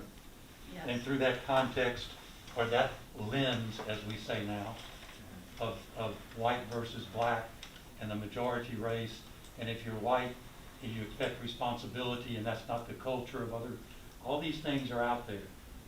And she's just simply saying she would like us to look at FAIR. It's like a 20 or 25-minute video. Look at the board and see if we could approach this equity through a different way than Louvel Brown would. That's what she's asking. And I'm going to actually argue one of the things. We had to start somewhere. And we went with someone who when research was qualified, had the background. You look for the people who are experts, and you look for people who, we know they're experts by what they have for what's on their resume. So he was a starting point. I think it's important that we finish the work that we've done with him, and that doesn't stop us, and our work doesn't stop there. So that doesn't mean that the other curriculum here around equity wouldn't be considered for further down the line, but we need to at least finish what we started with Louvel. And Jody, and you might want to comment to that too. And I'm just curious, Bruce, were you at any of his trainings? He was at one. Bruce. Oh. Were you at the trainings, Mr. Brown? I was at one, and I went to one in Burlington for a full day, and I didn't agree with her then.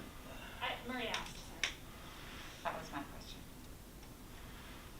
So I just wanted to just bring a wonder about just precedent and wondering about decision-making on PD providers. So in this case, Dr. Brown has worked with the board and with the LT and with the full staff. And so as discussing decision-making around PD providers, it might be helpful to think about parsing that out for protocol, right? Because the board wouldn't normally get involved with a PD provider for a literacy training, but it might be the case that the board would like to be more involved with choosing a board training. I don't know if there might be difference there. Thank you. That's a a valid point. I have always felt comfortable with the information that has been provided at different points in the time I've been on the board. And I felt very uncomfortable when I first started on the Mill River board because we had a curriculum committee that was on the board. And I have to tell you, it felt really weird to be sitting as a board member with, yeah, I had kids, and yeah, I went through school, but I don't have training in teaching necessarily. I have a college degree, but it's not in education. And it felt very out of place for board members to be saying, well, I want you to use this book and not that book. It just didn't, you know, I mean, we hire expertise. It's no different than any of the other decisions we make. You defer to expertise and you choose your expertise. And if you don't, you know, agree on a consistent basis, then maybe you choose, you know, you change the people that are giving you advice. But I would feel very uncomfortable with this board deciding on the curriculum that the school teaches. Well, I think that's why the curriculum committee went away. I think so. No, because, I mean, well, it was 'cause I part of very that. strange. I was actually chair of the curriculum committee at one point. It was weird, wasn't it? Well, yeah. Yeah, and so when we reorganized, the curriculum committee went out the door, which was fine. I think at the time, no, I won't get into the history of it, but nonetheless, it doesn't exist, so I don't think it needs to exist. Okay. Having sat through a couple of LaBelle Brown's trainings since I joined the board, I never really had a lot of issues with the training. I always felt, for the most part, they were informative. You know, we covered a lot of things. Certainly a different perspective on a lot of things. But, you know, looking at the screenshots of the slides that were provided, you know, it's almost like they're reading between the lines that I think is drawing a lot of the public attention. You know, for example, one of the slides that says white supremacy culture, and it lists a lot of things here that necessarily aren't bad things, you know, right to comfort, individualism, quality over quantity. But then he goes to the extent of putting them in poison jars. That Maybe- I don't believe is part of the conference. That's another slide. That wasn't one of the. Adrian, Those are the two slides that came together. What? I can tell you how that, when you take LaBelle Brown, he uses drracism.org. You go onto that site and the workbooks you can access, and that's, when you start reading that site, it is very much off the middle of the road. But my comment is that wasn't a slide that was presented. It was not to him. presented, but that's the, No, but I'm clarifying that for the camera. yeah, I hear you. My apologies, they're Yeah. spinning together. So. Because that is a very, that's a much more, And I- like, whoa, Yeah, slide. that's what caught But my that eye. was Like, not oh, part okay. of the All right, presentation. sorry. So that, I just wanted to clarify that. Apologies. No, you don't have to apologize. Yeah, I'm just no. saying, I mean, I don't want you to go away thinking it either. Yeah, no, I thought they're both slides that were presented. No, they weren't. I don't know how much further we want to go with this at 10 o'clock at night. I'm content with where we are at the moment. We can continue this conversation. We do still have committee business. Negotiations is my committee. I don't really have anything to say. We're continuing with teachers, and we haven't started yet with support staff, although they have initiated interest in starting negotiations because their contract runs out this June 30th. Finance,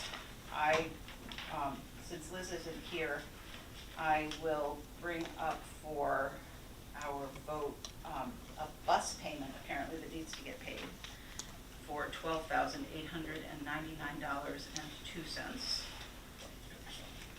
Tuesday? You've got two others in there, right? Yeah, I do. Okay. Okay, yeah. Look at it. Oh, yeah, don't worry. I'm gonna do the other one. There's three. Then the accounts payable warrant. I mean, Doug, do you want to deal with this? No, go ahead. Okay. Accounts payable warrant, and that is general fund for, I should put on my glasses, $326,571 $22. then a general fund payment of $6,975. What's so terrible? Is that 75 or 78? 78.54. And then ASP for $396.24, and the lunch fund for $2,706.15. Student activity accounts of 0. So that was a total of $336,652.15. And then we have the payroll warrants with the October 8th payment of $689,274.25, and October 15th regular pay warrant for $6,175.76, for a total of this warrant for $695,450.01.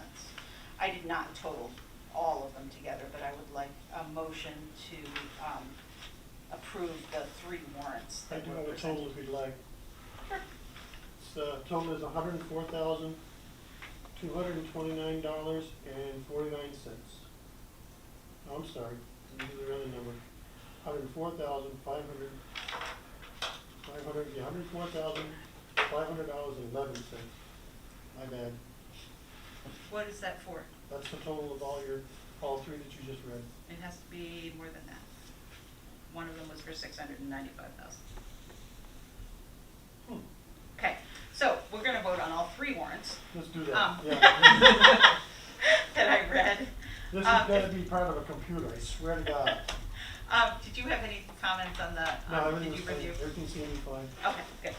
Are we So approving the bus thing too, or did that, the bus is is in there? yes, What 3 was warrants. that One for about? $12,899.02, that's the bus warrant. That's a Okay. payment, not a full bus. Oh, No, yes. okay. Oh, I'm sorry, I was it's just the bus confused payment. on what it was for. Yes. Yeah, I think it was No. missed. It's just a payment made from the general fund, so we have to vote on it. Oh, So, all right. Do I have a motion to, I guess, I can't make the motion, but So moved. okay, thank you. Is there a second? Okay. Go ahead, Asha. I'll take it. Okay, I'll fine. second. Is there any conversation? Doug has already said everything looked good when he reviewed it. Okay, all in favor, please raise your hand. It was unanimous, thank you. Okay. And then, community engagement. You So, wanna- I'm only gonna go over the community conversation because that's coming up on Monday.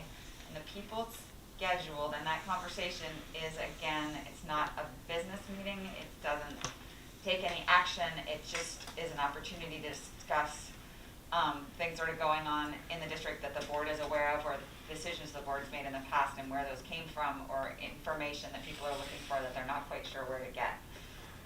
And maybe help clarify some things that people don't understand that are going on. So, the people who are signed up for it at this point are Bjorn, Bruce, and myself. My only concern is we're all from Wallingford. Are you still both available? What day is that again? Monday at 6:30 p.m. and it will be virtual. The 25th? Monday it says 18th on this list, but that would not be accurate, huh? We're gonna do it on the 25th. Yep. I don't know what I was thinking, that was wrong. Is that Monday? It's Monday. yeah, Monday, it's Monday. it's a Monday. So are Monday Bruce the and- 25th, 6:30. Yes, Bjorn, are you both available for that? Yep. Is everyone okay having 3 Wallingford? I mean, one of us is East Wallingford, so practically 2 different Thanks. There's nobody left. Okay, Make then fun of I you. think we're Yeah, we're you're good, at and we already. have Adrian as a backup in case someone can't make it. So if there's a reason that one of us can't make it, we will ask Adrian, but we have to tell her. Yeah, that's what Adrian said. Yeah, that's what Adrian says. Can Okay. you send me the link and if I can pop on Yeah. Monday? Yes, you're welcome to Yeah, come. We because just have to be careful about community engagement numbers because it gets a little close to having a quorum of that committee, and since it's community engagement, which you're not, so you're So good. I'm not, yeah. Yeah, you are welcome. I will send Yeah, send the it. invitation. I didn't want to make the invitation. I wrote it yesterday, but I didn't want to make it public until I'd confirmed that we were able to be there. Yeah, cause if I can log on and I'll be clearing it, so. Well, that would be I'll help really you. great. Thanks, Andrea. And I will send an email invitation, I will send an announcement to it, to our Front Porch Forum in Wallingford, and I will send one to you to share with Clarendon, and I will send one to Pam, and I will say, can I give one to you to send to Joy? Yes. And Timon. And we're good. Okay, Okay, thank you. okay, I have BJ, you said you had something? Yeah, we didn't have a quorum at the last meeting, and we have a lot of work to actually get done. I had some clarification on that. We could not vote on a quorum unless we change bylaws and make some determinations on whether or not I can be a member of a quorum-making member. But we could have kept meeting, and then everything that we had said would have been validated at this meeting or at a future policy committee meeting. That was a mistake that we both made. Yeah, so, But that brings up another question though, because we also had a finance meeting where nobody was there, just about. And finance needs people to come. And we have another meeting on the 25th at 5 p.m. So I'm really hoping that everybody on the finance committee can make it. And now, I'm sorry, I interrupted you, go ahead. no, that's perfectly fine. I think that's something we probably should add to agenda, just have a more clarifying thing, not just at the very end of the 10 o'clock. What you were just talking about. Oh, yeah, no, I was just clarifying it for you. I'm Yeah. sorry. But I was wondering if the group members, Asha, Len, Maria, Bruce, wouldn't mind having a meeting on the 26th at 5:30. It's Tuesday, unless That's great for me. For policy, for policy. I'm on that too, and I Oh, can do yes. that. At 5:30. We gotta get you on the website then. 26th. Yes, please. Brian. What time? Brian, can you add me to The policy, 26th, please? BJ? Yeah. Is there a reason why we shouldn't do it there? Or? That's Tuesday, right? Yeah, it's just next Tuesday at 5:30. And again, I apologize, and I sent you an email, It's okay. Well, we did find out there were 3 board members there, but there weren't 3 There weren't 3 committee people members voting, there. right. And we've learned that with the chair, we could have held a discussion, but we couldn't have had any votes.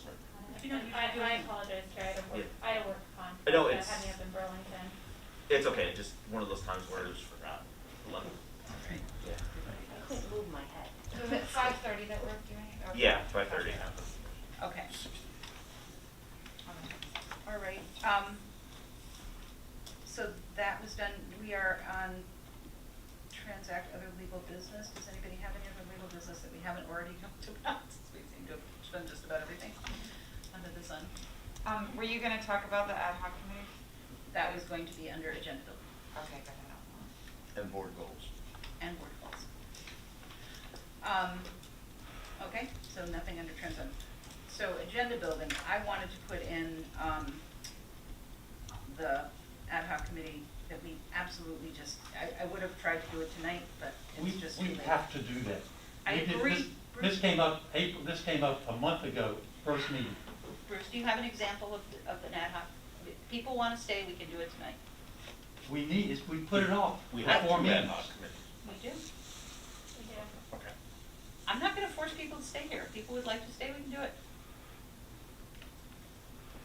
Who's on the ad hoc committee? I'll take, who's on the ad hoc committee? I don't Can even we stay know. a few minutes afterward and organize a committee? Sure. Thank you. Well, but this board needs to give you a charge. Well, give me the charge. We've done it. No, we haven't. I thought we had 2 committees.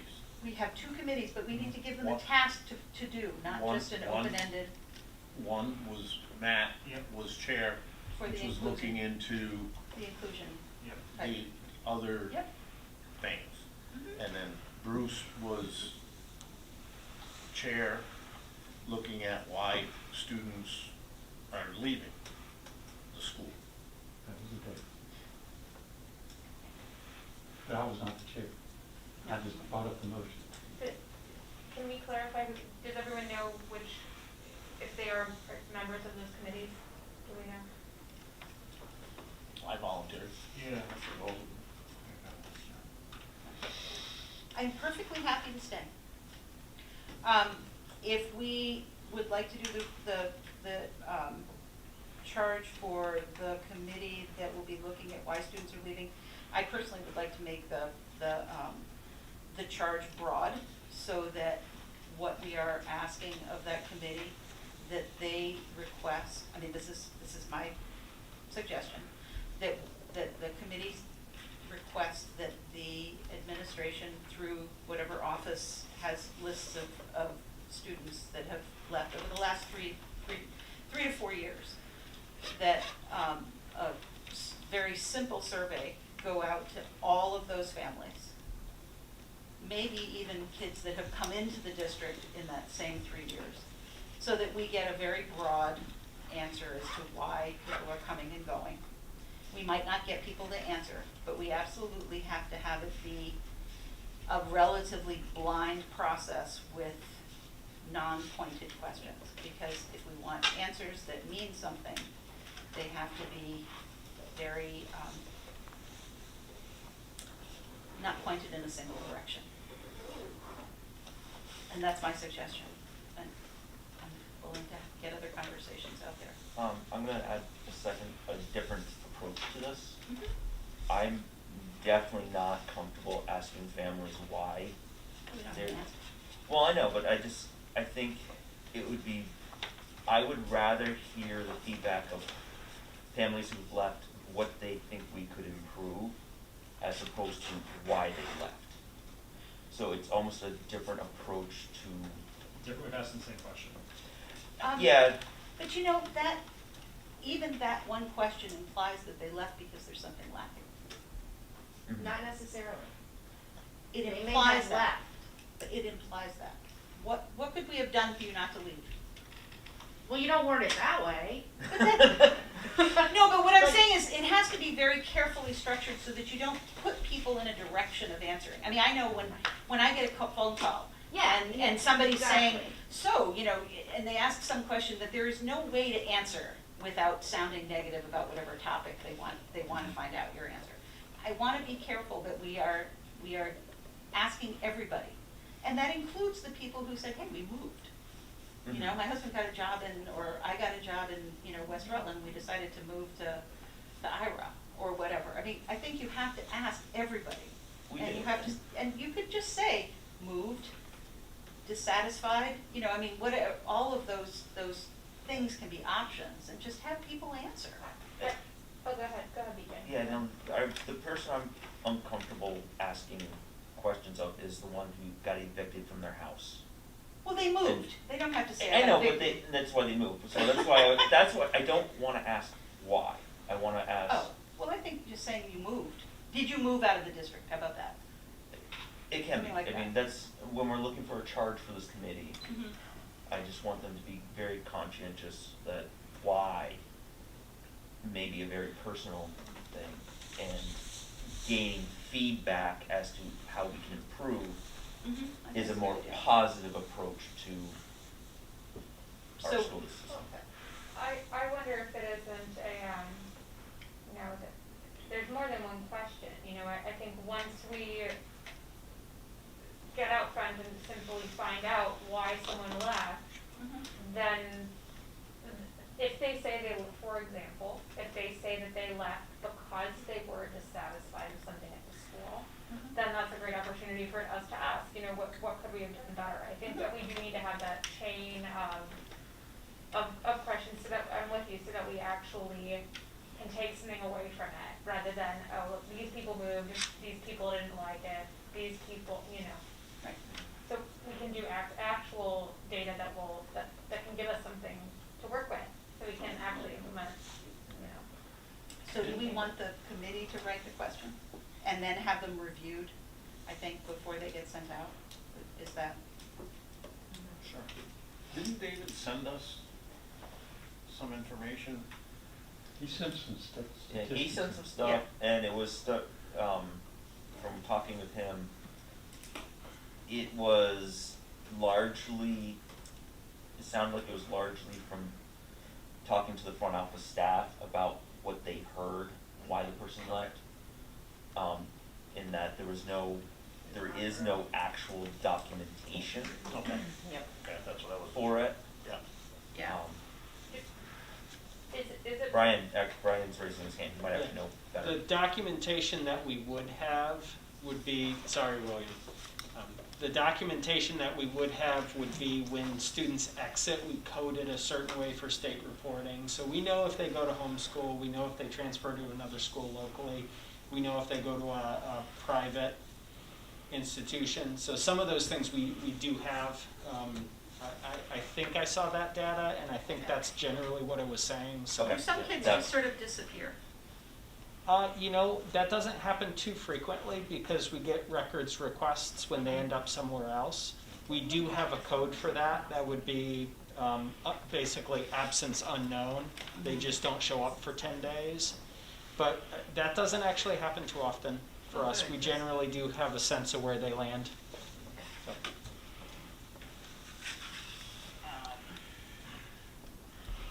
Okay. I would be happy to write up that we ask the ad hoc committee to develop questions that are simple, that are not directional, that ask for enough data for us to be able to get information that we need, and that we ask for at least 3 years for the kids who have left. Is that satisfactory? Does anybody have anything to add? They don't like it? What? Is the committee gonna follow through with the, I don't just wanna make up questions and give it to somebody to follow through and get the answers. I want the committee to get the answers. Right. This is a start, and I think you're right. I mean, somebody's gonna have to collate the answers, and I think the committee would be well placed to do that. It'd be a good thing to start building questions and building a survey and at least get the ball rolling, and then we'll go from there and figure out who's gonna send them out, who's gonna correlate the data, who's gonna. Well, I think the school has to send them out Yeah. because we can't have all that data. Yeah, no, I'm just saying, Yeah. like, it's just the Right. first step of many in the process. Yeah. Is that an adequate start? And then I'm perfectly content with having the committee look at the data. We will have to make sure that the information goes back into the district, because I don't believe the committee has any, should not be seeing names and actual reasons, because you don't know how people will fill out the survey. So I think maybe it should be reviewed by administration or somebody in the front office or whoever opens the mail to make sure that names aren't attached, addresses aren't attached, that kind of thing. I think once the committee meets, we can say exactly what's gonna happen and present it to the board and say, this is what we'd like to do. Okay. So before anything happens, you will bring back a report to the Yes. board? Okay, that's fine. Ann, do you have enough to put in the minutes? I'll call you. Okay. You're getting tired too. Good start. Matt, Yes. you volunteered to do an art installation Yeah, committee. I'll probably have to, schedule a meeting here, but maybe I'll send out an email tonight with the committee members. I do have a list at the house. I know Art Peterson had submitted a proposal. I know he doesn't want to back the proposal anymore because we still went ahead and hung the flag, so I'm not really sure, how to go from there, but I will go ahead and schedule a meeting and get us all together and try to figure out how to go from here. I do remember having conversations even before that Okay. about alternate Okay, all right. things, and I think that was one of them. So I think you can also, the committee can also get together with the art teachers in the schools. Yeah, absolutely. I think that would be. I think having people outside of just the board on it would be a very good idea. I think it'd be wonderful if it was student-led, personally. I could reach out tomorrow to Dave Johnson and see if he's got an idea of who to join us on that. And I've got the list of committee members at the house. I do not have it on there. I thought I did. Okay. All right. And Ann's waiting. Could you make sure that committee members warn these meetings? Absolutely. Good point. Yep. Thank you. I think. Yeah, because you have to, they're Open going meeting to be law, open something like that, meetings. So, I also wanted to put on the agenda, are we done with this conversation?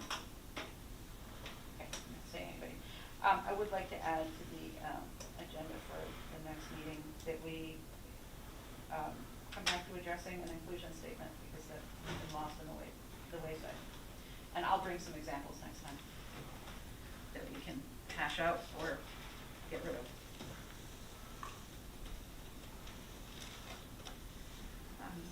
Len's favorite part of the meeting, unless somebody else has something to put on the agenda. No.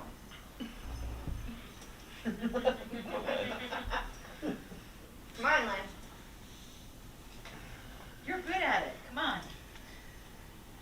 It isn't really rocket science. We need to have a specific time set aside to work on the board goals. When we did it the other I thought night. we were gonna adjourn, I'm sorry. No, no, I brought it up earlier. I know. I thought we had discussed it as part of the conversation, but of scheduling. We were talking about doing something virtually.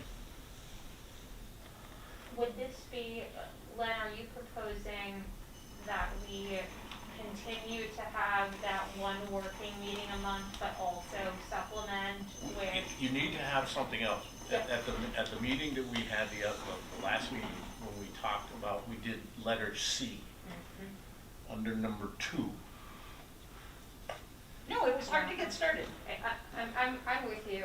I would propose to continue working meetings and to do as Len is And suggesting. I know it's difficult for folks to, I mean, we all have commitments. I get that. I understand that. And we're gonna have ad hoc committee meetings. But to me, the board goals should be our number 1 priority.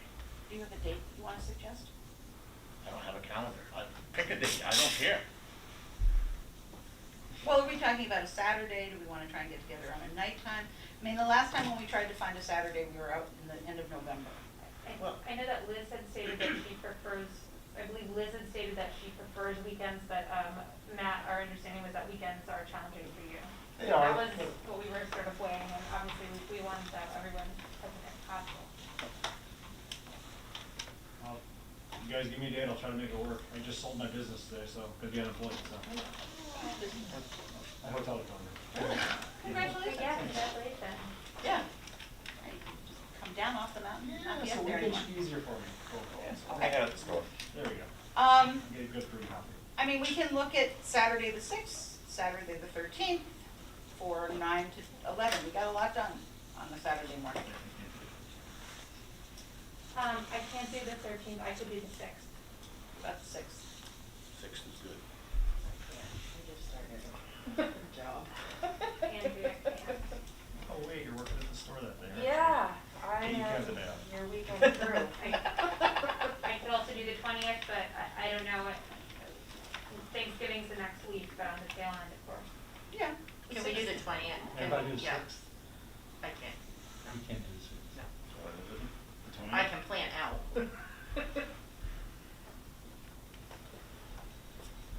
Who couldn't come on the 13th? I can't come on the 13th. I can't come on the 13th. I can come the 20th, but I can't come the 13th. You can't come on the 6th. Just one. The 6th beats the 13th. I mean, we don't know. You can't come on the 20th.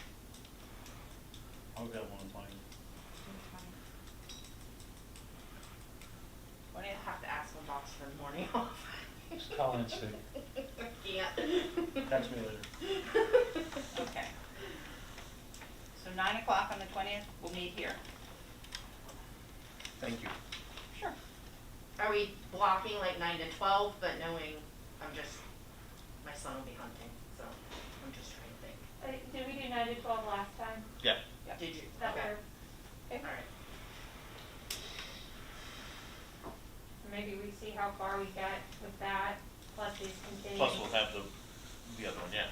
I mean, I think we made good progress that first Saturday that we met, and I again, in my opinion, it was a good meeting for the board members to get involved, and there was a lot of interaction, a lot of communication, and I think that's important that we do that, because this doesn't set up so well for that.